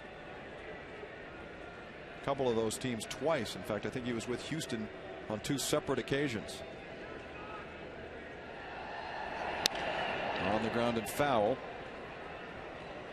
Pitched very briefly with the Yankees in '92, and then was sent in a trade to the then California Angels for Jim Abbott. And along the way has performed in a pair of World Series, losing both of them, once with the '99 Braves and again with the 2005 Astros.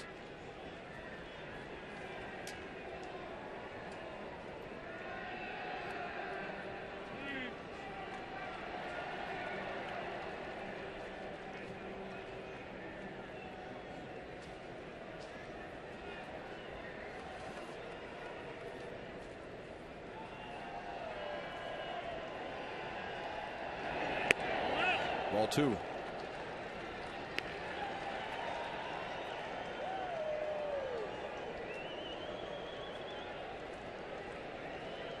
Trevor Cahill started the game for the A's, went 5 1/3 and allowed 2 runs on 5 hits.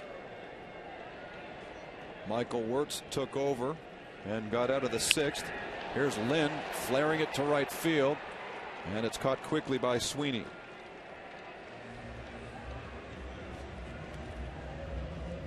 Adam Lind with a pretty good at bat, fell behind quickly, fought off some tough pitches, laid off a tough changeup, and the last pitch got on him just enough that he couldn't get extended.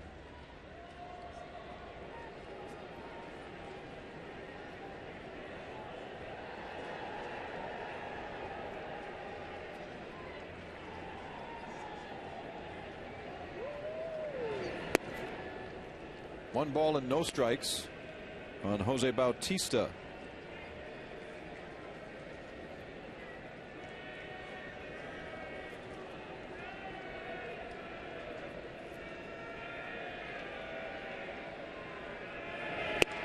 Bautista goes after it, 1-1. He was picked up from the Pirates last August in exchange for Robinson Diaz.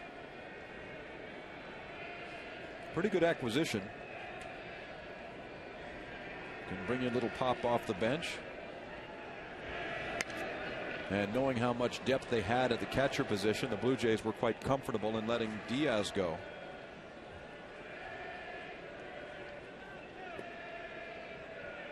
He also has some versatility. He can play in the outfield. He's been outstanding this afternoon at third base.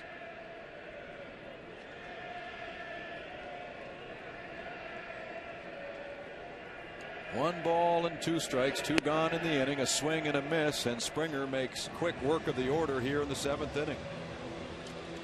After 7 complete, we're tied at 2.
In the comfort zone. Log on to BlueJays.com for your chance to win an all-expense-paid trip to see the Jays in comfort. TD Canada Trust, putting you in the comfort zone. Here's the in-game box score for the Athletics. They only have 5 hits in the ball game. 2 of them coming from Ryan Sweeney, the leadoff man. An RBI double by Giambi, as well as a double from Cust. Beyond that, not much against Blue Jay pitching. Scott Downs, the 3rd pitcher for the Jays after Brian Talent went 5 1/3 and did quite well, giving up 2 runs, only 1 of them earned.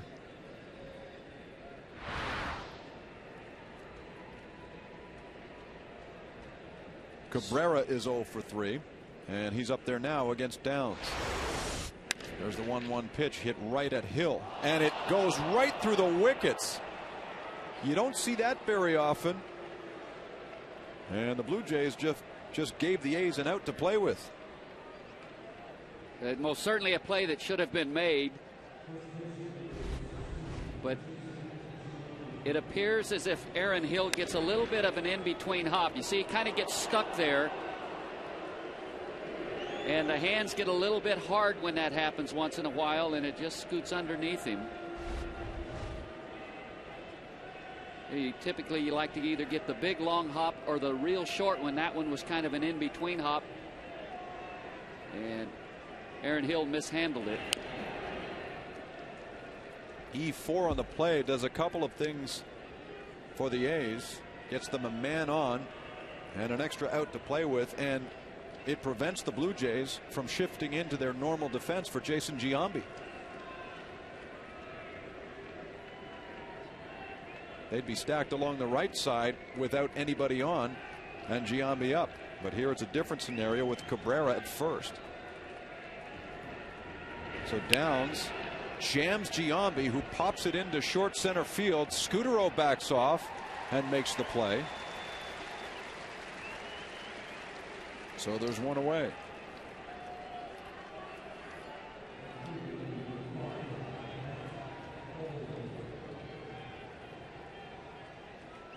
It's a nice play by Marco Scutaro, of course, with Giambi at the plate, center fielder Rios playing him to pull and deep. Not an easy play for Marco Scutaro. Here's Matt Holliday.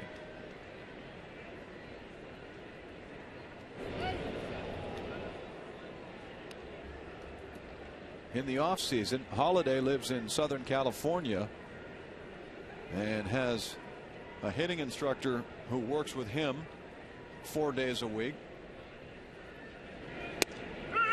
And his name just happens to be Mark McGuire. They swing the bat together 4 days a week down in Irvine, California, just outside the Anaheim area. So Holliday has been taking lessons from the reclusive former Oakland A and St. Louis Cardinal. 0-1, a breaking ball outside, 1 ball and 1 strike.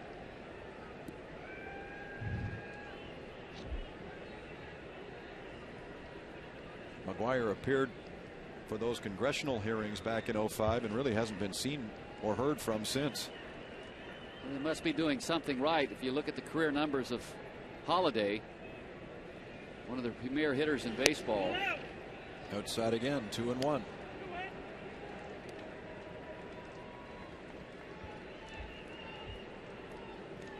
Although he's been, hitting his entire career in the thin air of Denver, Colorado, it will be interesting over the course of an entire season to see what he can do when the Coliseum in Oakland's his home ballpark. He waves at that one, takes a big cut, 2 balls and 2 strikes. And the Coliseum in Oakland is a tough ballpark to hit in, especially at night. The ball doesn't carry well, and you're going to lose some at bats because of so much foul territory that they have in Oakland. And there you get a look at the career numbers. Those last 3 years: 34, 36, 25, 137 RBIs in 2007.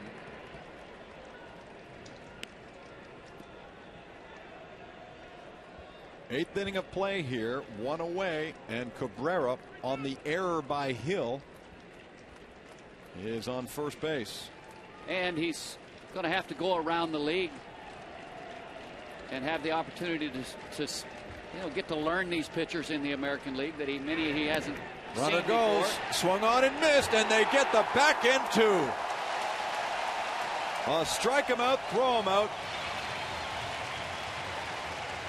So Aaron Hill has got to feel a little better about the situation now. Watch this. And it's Hill putting away Cabrera. Bottom of the 8th coming up.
for the Blue Jays, and like the A's, they've been limited in the hits department, just 6, and perhaps the biggest one of them all was a single to the right side by Travis Snider in the 6th inning to score Lyle Overbay with the tying run.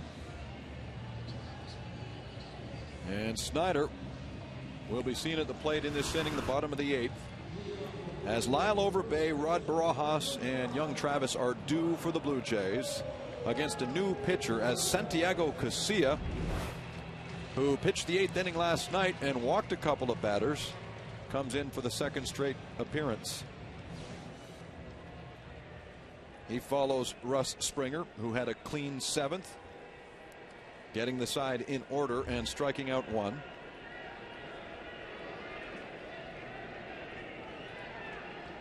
Overbay has reached base all 3 times up so far. He's walked twice, doubled once, and came in to score the tying run in the 6th. And he faces the hard-throwing Santiago Casilla.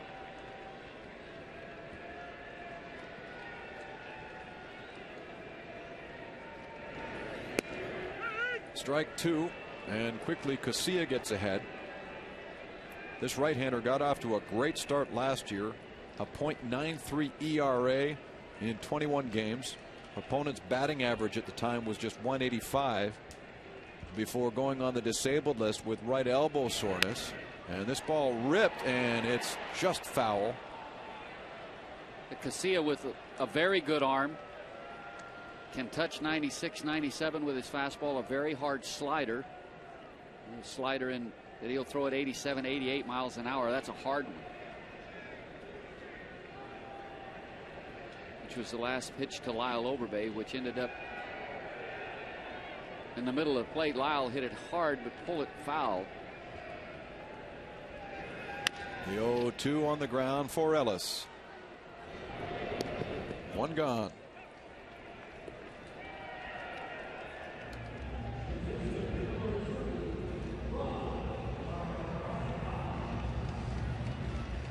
Well, tomorrow afternoon, be sure to join us on Sportsnet. Like today, a 1 Eastern start, 10 a.m. Pacific. We get to see Ricky Romero again. On Tuesday in Minneapolis, he was very effective, going 8 innings and getting a no decision as the Blue Jays went extra innings with the Twins. There's Barajas fouling it back. Rod's been busy lining out to short in the 2nd, walking in the 4th, and then dropping a sacrifice bunt in the 6th inning to push Overbay from 2nd to 3rd.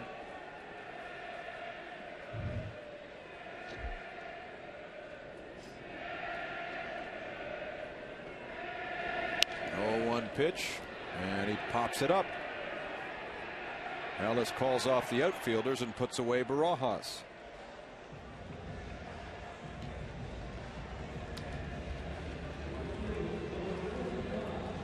So they'll wrap up the series tomorrow, take a day off Monday, and the Blue Jays start a 3-game set with Texas on Tuesday. Left-hander Dallas Braden goes for the A's. He'll make his 3rd start of the year. He's 1-1 with a 3.75 ERA. Junior Jays Day at the ballpark. The kids are here, many of them with gloves, watching a 2-2 ball game and watching Travis Snider hit it in the air on the first pitch. Sweeney was deep, and he has to come in to make the catch, and Casilla gets a 1-2 3/8. So we head for the 9th inning. You're watching Blue Jays baseball on Rogers Sportsnet.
The Canadians are back in action tonight against the Boston Bruins.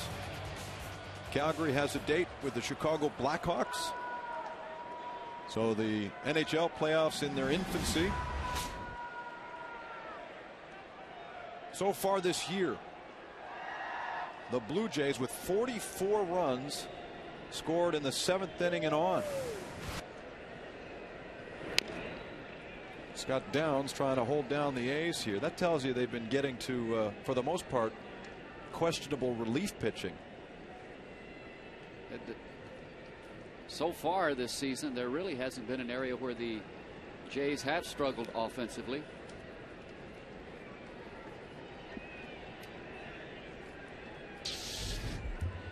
The infield stacked on the right side for Jack Cust. As we begin the 9th inning, Cust takes a big hack and falls behind 0-2. Scudero, Hill, and Overbay along the right side.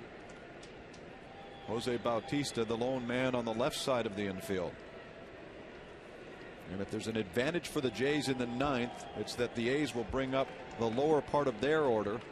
When Toronto comes up in the bottom half, they start at the top of the order, 1, 2, and 3. 0-2 on Cust. And it's rolled out in front of the line. Get away from it. And Downs just barely makes the play.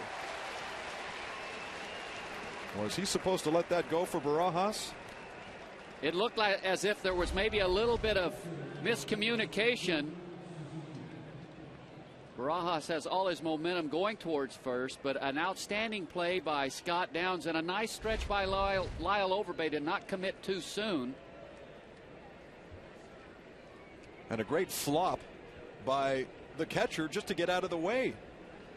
Barajas certainly played his part. Had to make a quick move to avoid Scott Downs, and Downs does field his position very well. He's very quick off the mound and athletic. So here's Suzuki, ball 1.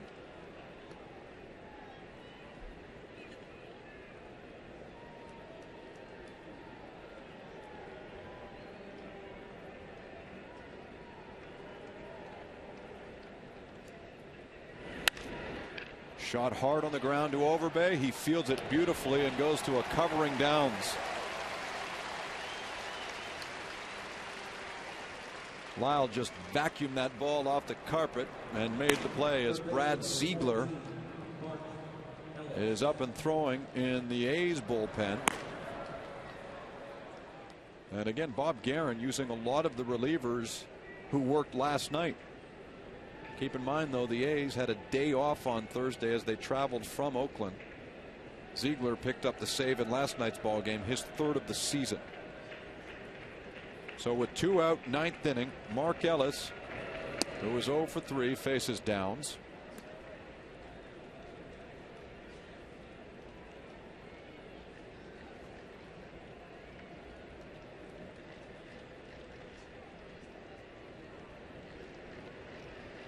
One and 0.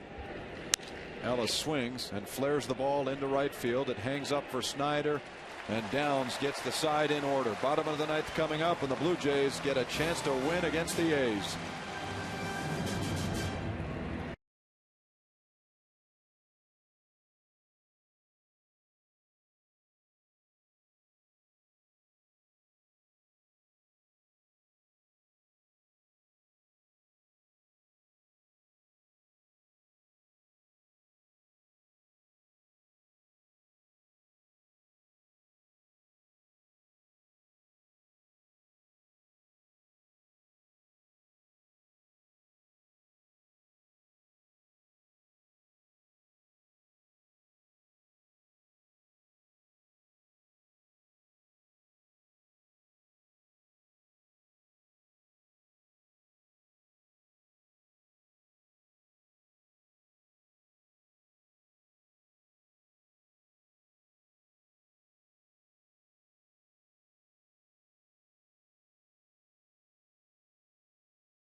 Hardware and Home Hardware Building Center. Homeowners helping homeowners.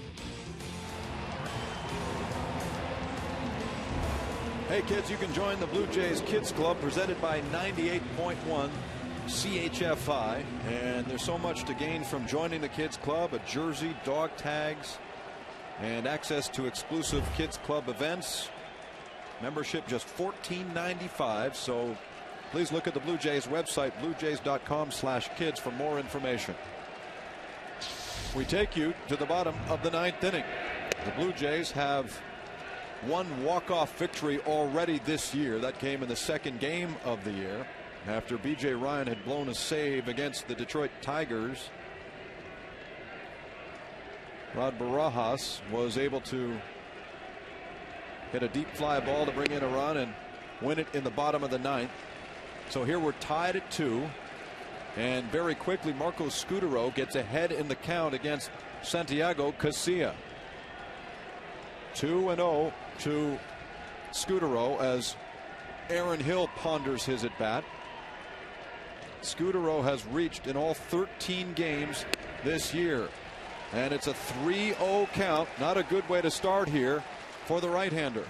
No, it's not. And Marco Scutaro went to the plate. You could tell by his approach that he was going to take until he had at least had one strike. And so far, Casilla 3-0 and in danger of walking Marco Scutaro to start the 9th. Marco takes all the way. It's 3-1. You would expect 3-1 that Marco Scutaro would take again with this next pitch, but you never know. He's a cagey veteran. If he gets something to his liking, he might let it go. He doesn't, and now it's a full count.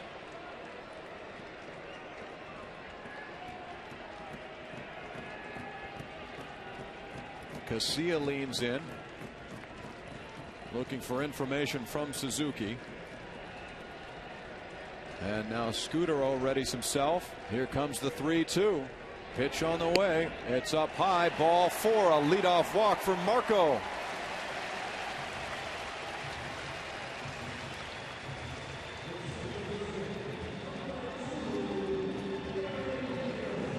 To see how Cito Gaston elects to play in this situation. You have Hill at the plate.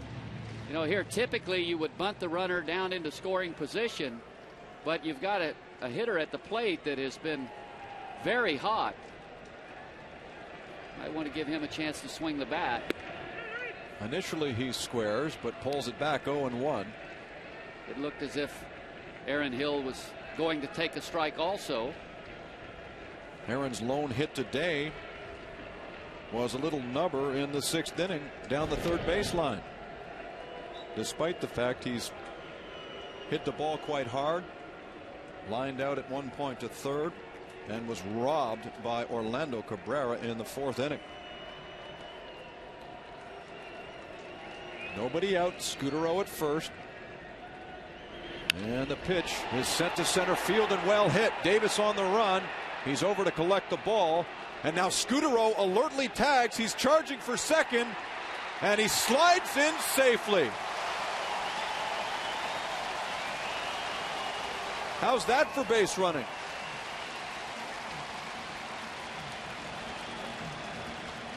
Marco Scutaro really knows how to play the game. Once he realizes that Davis is going to get to the ball, he hurries back to first base, quickly tags. You see a little hesitation there by Davis. Wasn't expecting maybe Marco Scutaro to try to move up on this fly ball. Boy, heads up baseball by Marco Scutaro. That's a real professional you're looking at right there. The A's appeal to first and throw over there in the event that perhaps Scutaro left early, but the appeal goes for naught. Well, what do you think? Was that smart or was it risky, Rance? Well, he was definitely some risk involved, but that's forcing the action, and you really have to appreciate the heads-up baseball and the aggressiveness of Marco Scutaro. And now he's charging for third. Suzuki with the throw, and he's stolen third base. And only a diving play by Crosby keeps this game tied. And again, it's just heads-up baseball by Marco Scutaro. He realizes nobody's thinking about him at second base right now. Gets a great jump, forces a quick snap throw, and it almost got away from Crosby at third. You see, he got a walking start. They never checked him. And he's in there quite easily at third base. Infield drawn in for the A's. Rios a chance to be the hero, one away. Man at third and Scutaro. The pitch from Cahill, and it's chopped foul. So the count is 1-1. That's where Marco Scutaro is always thinking. And he knows, I just moved up. Nobody's thinking about me. Gets a great jump. And right here, this is Alex Rios has got to be more patient and get himself a pitch he can handle in this at bat. There's no reason to try to hurry to drive that run in. Be patient. You'll also notice right now he's really opening up and flying off the baseball, not giving himself a chance to see the pitch. 1-1, and it's lifted out of play. So Alex is behind in the count, a ball and 2 strikes. Scutaro picks an opportune time to swipe his first bag of the year. And here are the Blue Jays with 1 out, a man at third, and an opportunity to walk off with a victory against Oakland. And this is where Rios really has to trust himself. Try to stay back, stay as short and quick as you can. 1-2, he stays off of it. 2 balls and 2 strikes. When he fouled the pitch off down the right side, he did a much better job of staying closed, keeping the front side closed and not allowing it to fly open, and the bat had some quickness to it. It hasn't been a good stretch of games for Alex. He can make up for all of it right now. 2 balls and 2 strikes. Here's Cahill setting at the belt. The pitch is on the way, and it almost gets away from Suzuki, but Scutaro stays where he is. Didn't quite squirt far enough.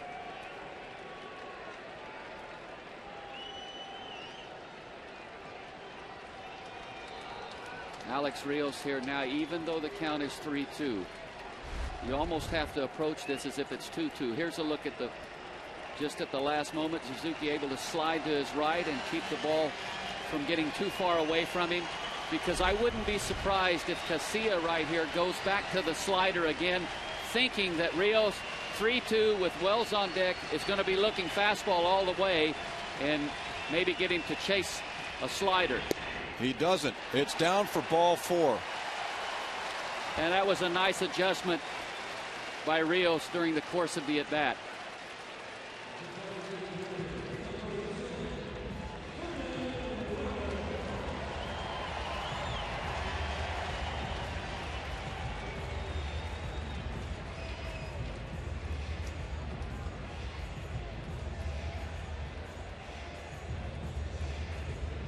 Here's Bob Guerin.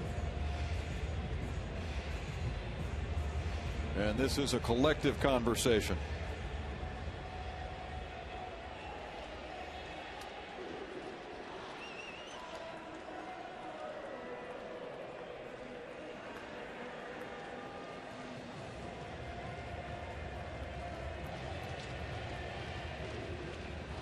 Well, what an exciting bottom of the ninth it's been to this point, and it's all courtesy of Marco Scutaro, who drew a leadoff walk, alertly advanced to second base after Hill flies out to center field. That's as good as a sacrifice. And then, before Casillas even had a chance to collect himself, Scutaro took off, swiped third, his first stolen base of the year, and that's where he stands, representing what could be the winning run. 1 away, and here's Vernon. Ball 1. It's interesting how the A's are playing this situation defensively. You know, Wells, who runs very well, they feel like the chances of him hitting into a double play are not very good.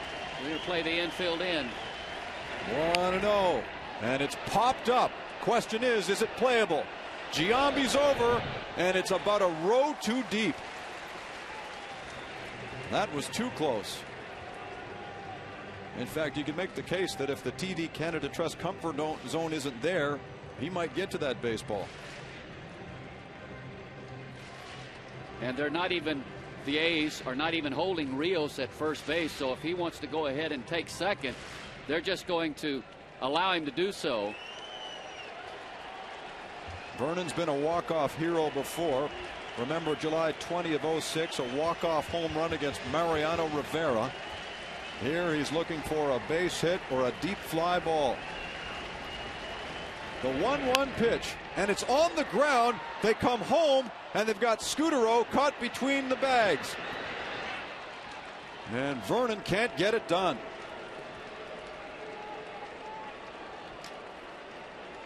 That tells you something.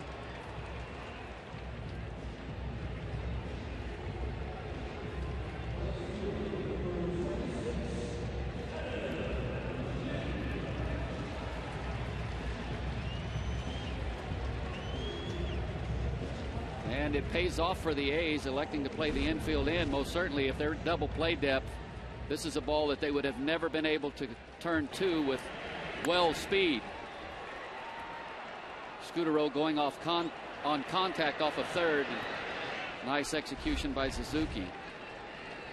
So with 2 out now, it's up to Adam Lind.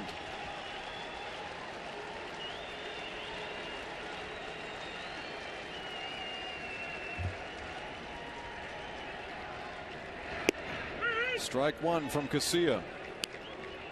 The A's stay alive, and if they get out of this, they can offer a thanks to Bobby Crosby, who reached out and snared the ball on the throwdown when Scudero was trying to swipe third base and prevented the ball from squirting into left field. That would have been game over.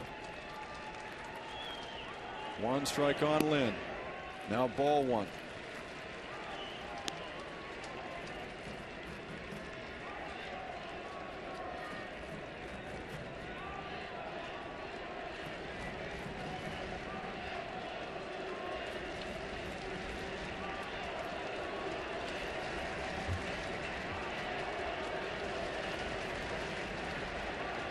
Here's the pitch, grounded foul, and suddenly Santiago Casilla is 1 strike away from getting out of this situation.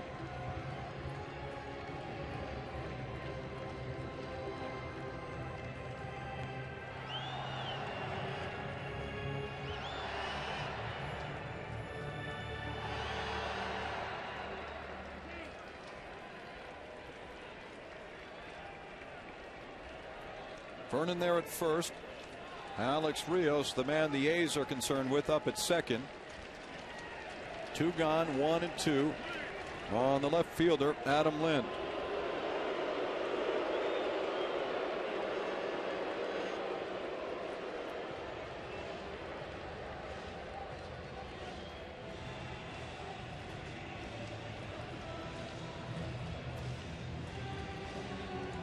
It appeared there as if Kurt Suzuki and Casilla weren't on the same page. And a smart thing to do, just call time and go out there and make sure that everyone's committed. Strike 3 called. Oh my. Casilla happily trots off, getting the job done with a strikeout. 2 are left on base, and the Blue Jays blow a perfectly good opportunity to win this ball game.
You could be too. MMA Connected starts Monday, 11:30 Eastern, 8:30 Pacific time with R.J. Broadhead.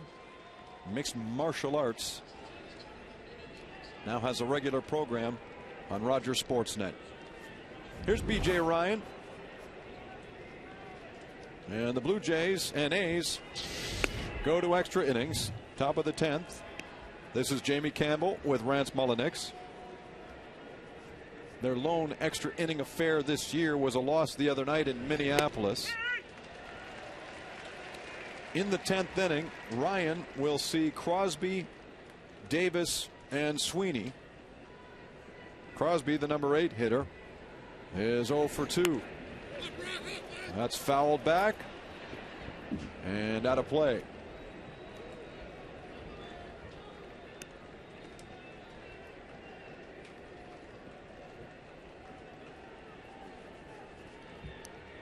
B.J. Ryan should be well rested. We haven't seen him pitch since Monday when he picked up his first save of the year.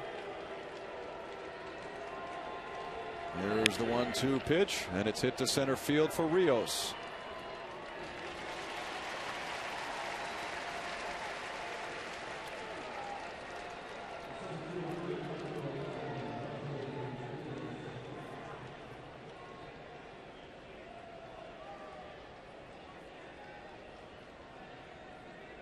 Rajay Davis now, the center fielder.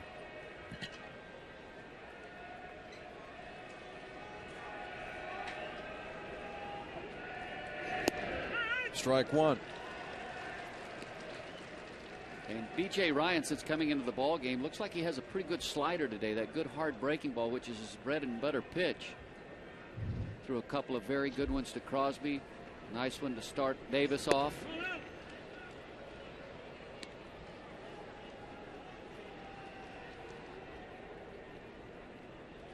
That fastball touched 88 miles an hour. Here comes the 1-1 pitch, and it's wide of the plate. Ball 2.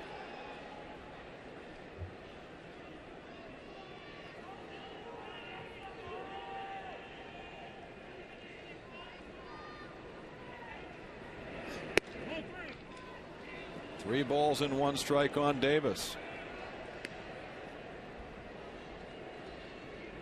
And you want to make Davis hit his way aboard. He gets on. He's a threat to run. Stole 25 bases last year. 3-1. Now a full count. Ryan Sweeney is on deck for the A's, and he's had a good day at the plate. 2 for 3. 3-2 pitch on the way, and Davis gets a piece and stays alive.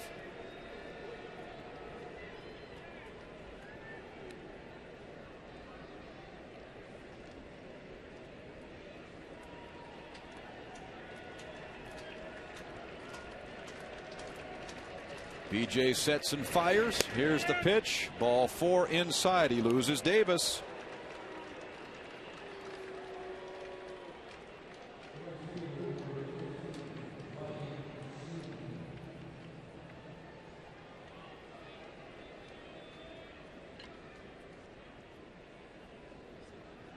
Well, here's Sweeney. 2 for 3. He singled off the hand of Brian Talent in the first inning. Takes strike 1 now. Talent ended up picking up the ball, throwing wildly to first. Sweeney ended up at third on the error and came in to score the first run of the game. A walk in the third. He doubled and scored in the 6th. That ball headed toward left field, and it's just foul. So B.J. Ryan gets ahead of Sweeney 0-2. Going back to that throw in the first inning by Talent that went down the right field line, I actually think when he picked the ball up to throw it, there was not much feeling in his left hand. So he's excused for throwing it off first. And Sweeney chases upstairs. Barajas catches the foul tip, and Ryan gets the strikeout.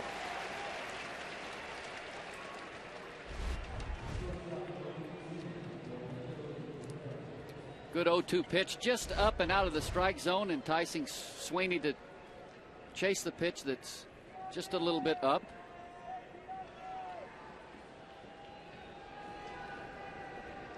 Now Orlando Cabrera. And if there's a hitter in the lineup for the A's that has Ryan's number, it's this man. A career .429 hitter against BJ. 1-1.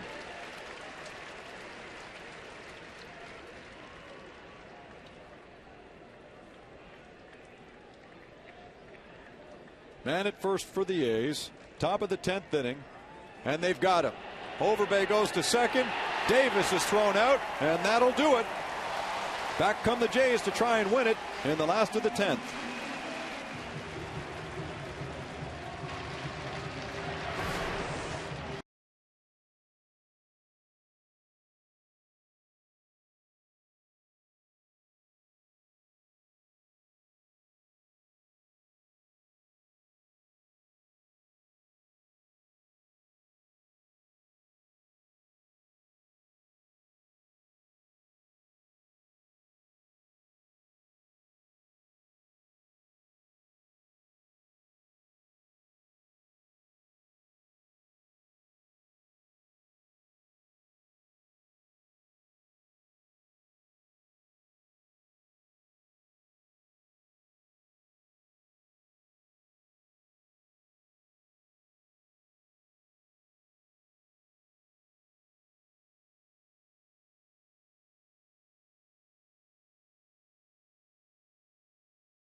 Has the NBA playoffs, the NHL playoffs. Jim Lang, Ivanka Osmak are very likely tuned into this ball game. And if you are, hi guys, hope you're well. And of course, those of you watching across the country on Rogers Sportsnet, glad to have you aboard. As Dan Geis makes his first appearance for the Oakland A's, he's got some time in the big leagues with the New York Yankees. Geis up from AAA Sacramento, taking the spot on the roster formerly held by left-hander Jerry Blevins. And he's in the 9th inning, or excuse me, the 10th inning, as he faces Jose Bautista.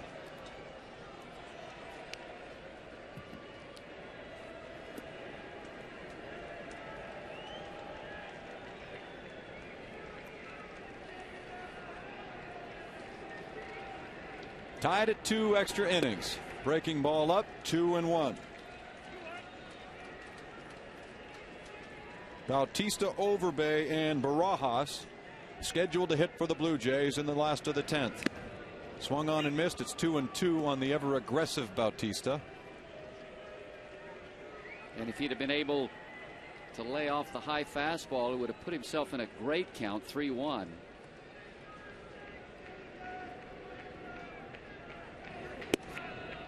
Now it's 3-2. And Bautista right now looks like he's just a little bit long with his swing.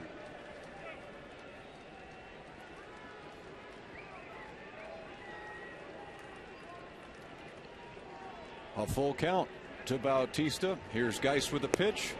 Ball 4. So just like in the 9th, the A's walk the leadoff man.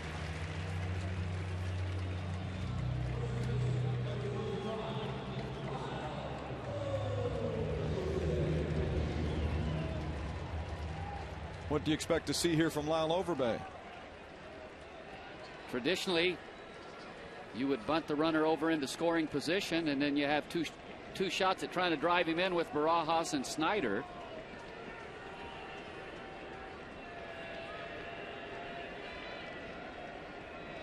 Overbay is certainly not looking like a bunter here. 1 ball and no strikes. And that could be maybe Lyle Overbay is not comfortable bunting. So Cito Gaston's not going to ask him to get a bunt down here in this situation. 2-0. Casilla, the right-handed reliever, got out of a jam in the last of the 9th. Now the responsibility lies with Dan Geis, pitching in an Oakland uniform for the first time. Time called from behind home plate, and what a situation it is. Just called up from AAA, and here we need you to get the Jays in the bottom of the 10th. 2-0, and on the ground, scooped by Ellis. He gets the force at second, not in time at first.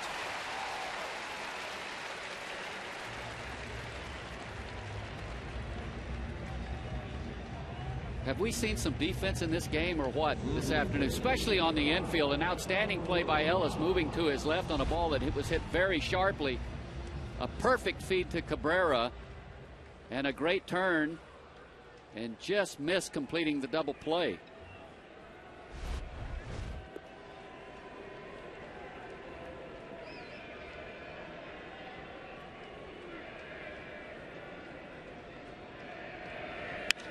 Here's Barajas, well hit to left field.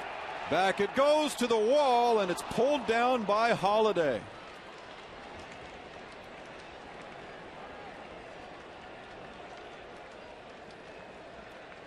That momentarily had the crowd jumping to their feet here.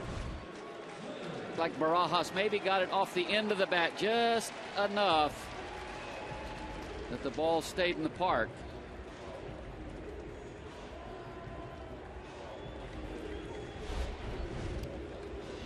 It will be Travis Snider's turn again.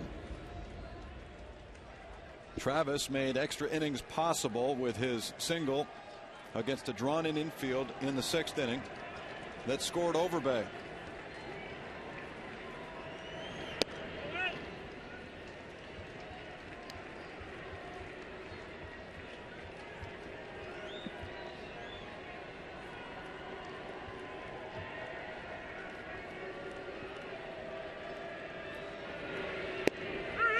One ball and one strike.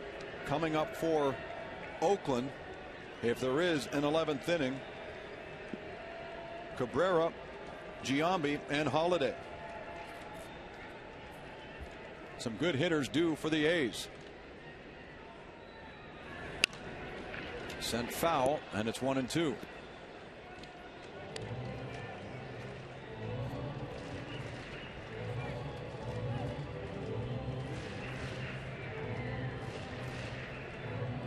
Snider, a very dangerous hitter in this situation because he does have power to all fields. He doesn't just have to pull the ball to drive it.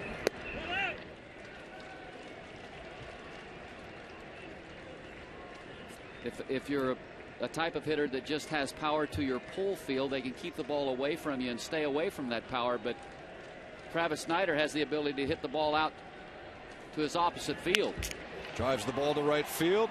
A line shot right to Sweeney, and that's the 10th. Still 2-2 from the Rogers Center in Toronto. And you're watching Blue Jays baseball on Rogers Sportsnet.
Wednesday and Thursday. The Blue Jays encourage you to log on to BlueJays.com and pick up your tickets to see the Rangers.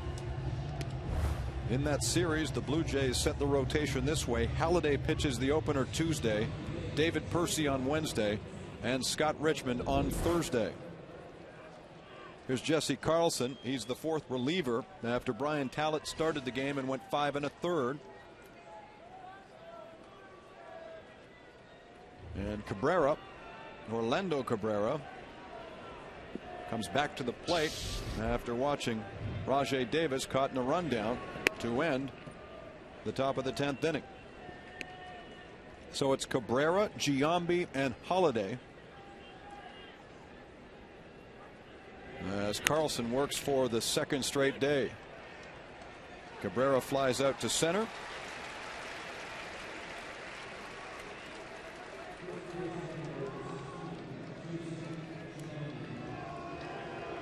Well, Blue Jay fans certainly hope this is not a harbinger, but it was Jesse Carlson who took the loss in the only extra inning game the Jays have played this year. That was Tuesday, and he lost it in the 11th inning. Strike one to Jason Giambi.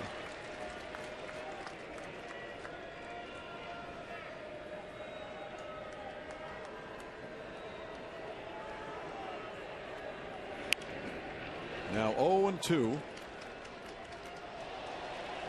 Jesse Carlson, somewhat of an unorthodox delivery. At times it looks like it's difficult to pick the ball up, find his release point.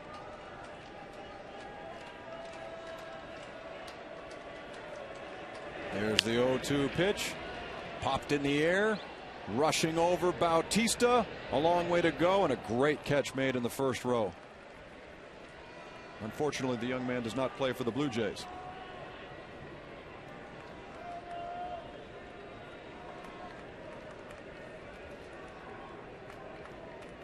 And when you're a little deceptive with the delivery, it takes a fastball that's 87, 88 and gives you the effect of a fastball at 91 or 92. 0-2, ripped foul, heads up. Carlson faced Giambi yesterday and got him to ground out to short.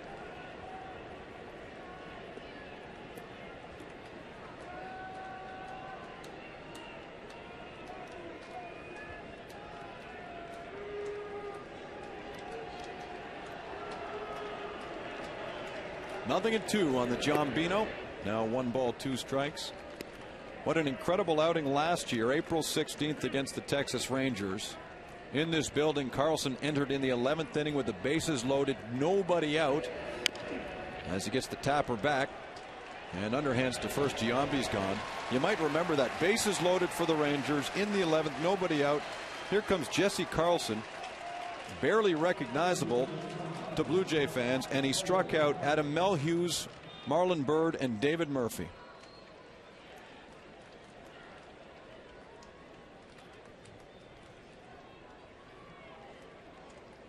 And Jesse Carlson went on to have a pretty good year. A very good year.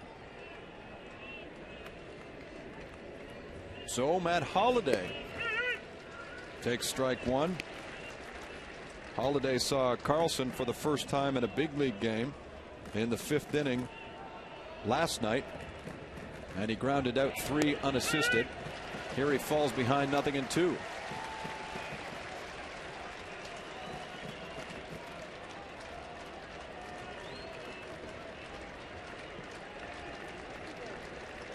Carlson sets and fires. 0-2. Bautista to first, and that's it. A 1-2-3 11th for Jesse Carlson.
This year for the Blue Jays early on has been exceptional. 13 games in, Scudero's hitting .313, Aaron Hill .373. They've combined for 8 home runs, and you will see them in the bottom of the 11th inning as Dan Geis continues for the Oakland A's.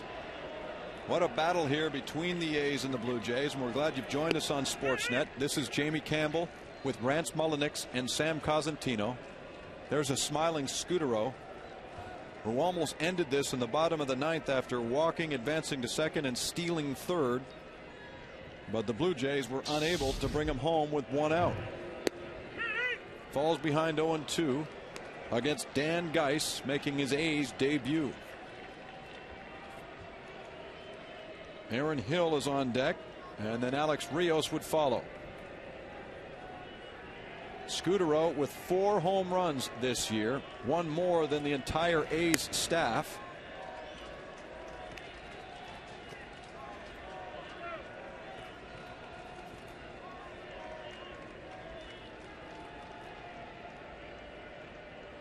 One ball and 2 strikes. Here comes Geis. 2-2.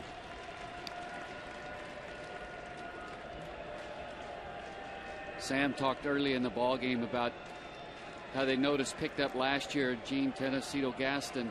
With 2 strikes, Marco would spread out a little bit and his balance got better and he didn't have a tendency to drift forward. He hits it in the air, flying into right.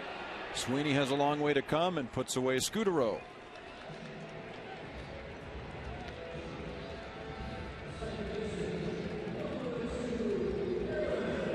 Well, extra innings are certainly deadly on the bullpen. And out in the Blue Jays bullpen, Jason Frazier has started to warm up. If they need to utilize Frazier, he'd be pitching in his 3rd consecutive game. Aaron Hill would rather not see him come in. Hill takes ball 1.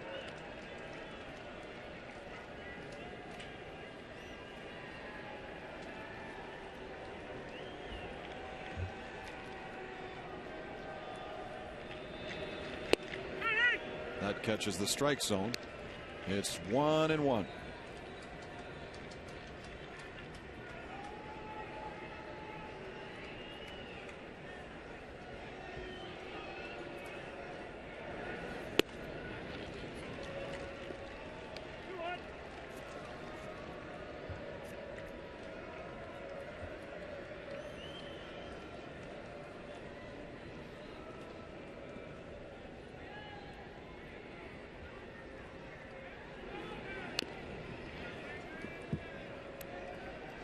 Aaron's walk-off heroics historically involved the Tampa Bay Rays 2 years ago. With the bases loaded, he walked in the winning run. And then in 06 had a 10th inning 2-run home run against Brian Meadows to defeat the then Devil Rays. Here it's a 2-2 against Geis, and he hits it in the air to left field, backing up Holiday, and he makes the catch. A long fly out for Hill. And there are 2 gone in the 11th. Aaron Hill got a hanging breaking ball and just missed it. Got under it just a little bit. See it hanging inside there, and he looked like he got it right off the end of his bat. And you can tell as he went to first, he knew putting his head down that it just wasn't enough. So here's Rios. And Geis drops one in there for strike 1. I've always thought that late in games or when you get into extra innings, hitters start trying to do too much. They start trying to hit the ball out of the ballpark, and typically the end result of that is you get a lot of lazy fly balls to the outfield. Hitters are pulling off just a little bit. Swings get a little long and slow. Little roller up the middle, gloved by Cabrera. The off-balance throw dug out by Giambi, and Rios is gone on another very good play by Orlando Cabrera.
Jamie Campbell and Rance Mullenix join Sam Cosentino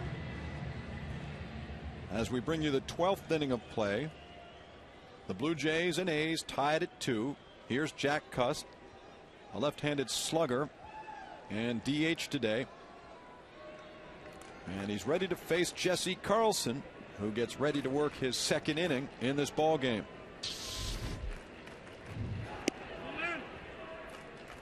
Carlson's big league debut was April 10th of last year here at Rogers Center against these A's. He came in the 12th inning with the bases loaded and struck out Derek Barton. Here's 12th inning work for Carlson just over a year later, and it's 2-0 on Cust.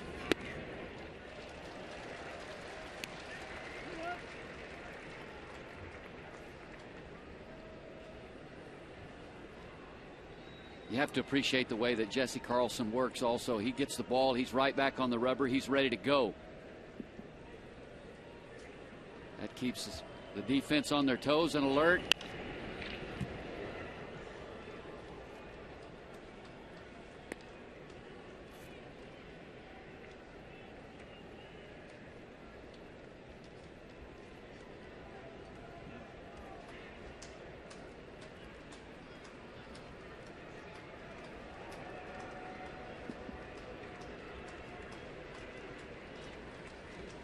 Two and two. Strike three called. Cust is punched out for the first out in the 12th inning.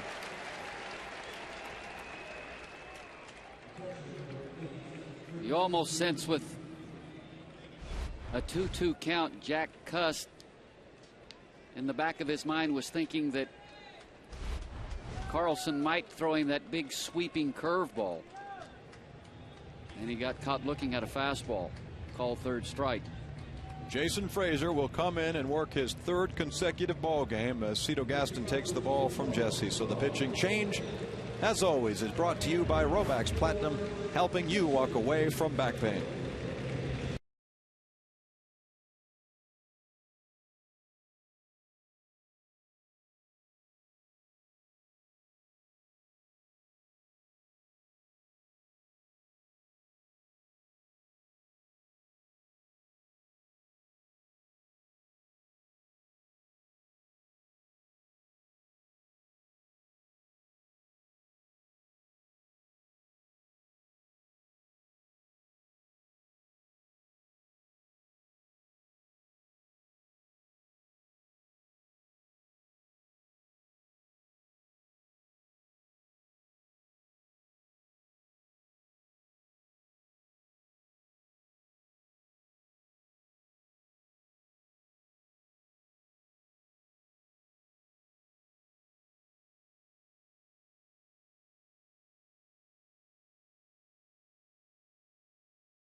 Chavez, to this point, neither manager has gone to anybody on the bench.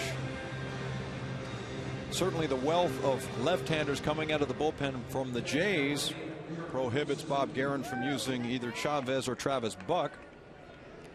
Here's a right-hander, though, in Jason Frazier, as mentioned, working for the third straight day. And it's been a good start to the year for Frazier. He's got a win and a save. One out in the 12th inning, and Kurt Suzuki is up for the A's. Frazier, a hard-throwing right-hander with a good hard slider. Go with a fastball of 93, 94. And came up with a third pitch in spring training, a changeup, and that third pitch has really made him effective. Two pitches in, and Suzuki flies out to center. Once again, let's hear from Sam Cosentino. Well, Jamie, you talk about what Bob Guerin has available. Nomar Garciaparra was supposed to play and play a position today as opposed to DH, but he's had that chronic calf injury that he tweaked last night. I would suspect he's not available. Eric Chavez is expected to be in the lineup tomorrow, but only based on how he comes out of pregame activities, so I would suspect that he too is unavailable, leaving just Buck and Powell on Guerin's bench. Travis Buck, a left-hander. Landon Powell, the backup catcher and switch hitter. As Mark Ellis pops it up, foul ground, playable for Overbay, and that's it. The A's give the Jays yet another chance to win it. We go to the bottom of the 12th after this.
Players, they're all right-handed hitters. Roland, Millar, McDonald, and Chavez.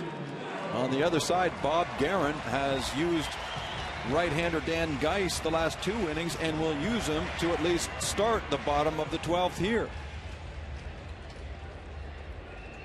So the game is on within the game, and the Blue Jays will send up Wells, Lind, and Bautista against Geis in the 12th.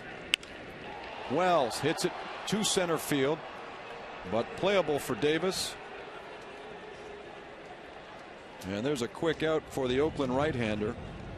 It was Wells who had the perfect opportunity to end this ball game in the 9th inning with runners at first and third, 1 out. But he hit it right to a drawn-in Mark Ellis, who was able to get Scudero trying to come home.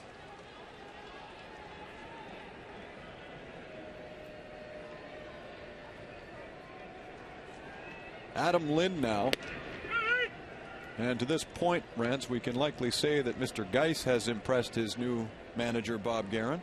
He's done a nice job. He's gotten away with a couple of hanging breaking balls, but he's thrown strikes, and for the most part, he's been on one side of the plate or the other.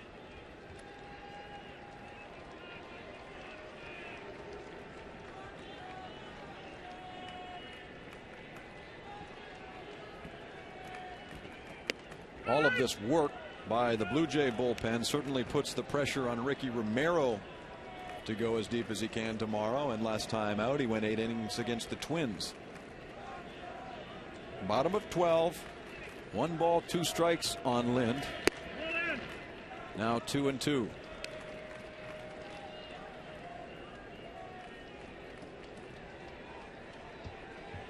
It's a good pitch by Geis, goes inside. After staying basically away, now he can go back away from him. Lind rolls over to second, and he's gone 4-3.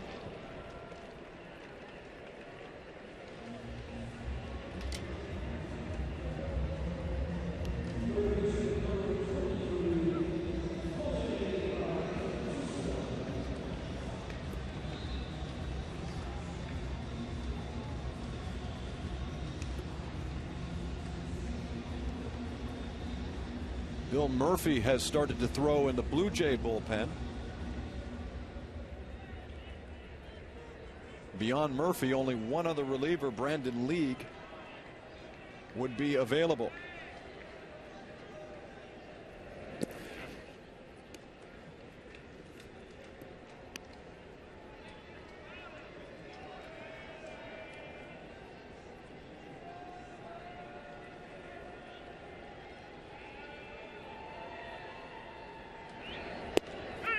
One and one on Bautista. The old saying in baseball, good pitching will definitely slow down good hitting, and with the exception of the first 3 innings of last night's game, the A's have done a nice job of holding down a ball club that has been very hot, especially with the bats. And you have to give them a lot of credit. They've done a nice job slowing this Jays offense down. 3 balls and a strike.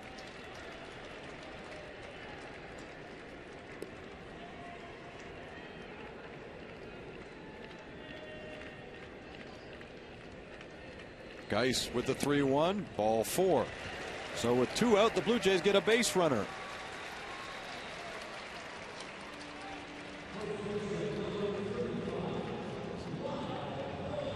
And Overbay comes in to face Geis again. He grounded into a fielder's choice with Bautista at first base and nobody out in the 10th.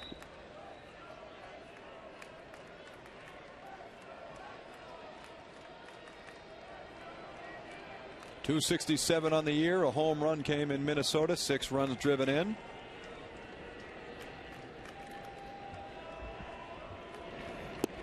Down low for ball 1. Geis was cast aside by the Yankees and claimed by Oakland. Jerry Blevins, a left-hander, is the odd man out in the A's bullpen after the recall of Geis. As you look at Bill Murphy, who was the man who was brought up middle of the week after Jesse Litch went down. 1 ball and no strikes on Overbay, and that ball hit high and deep to right field. Looking back, and this ball game is over. Lyle Overbay, a walk-off home run.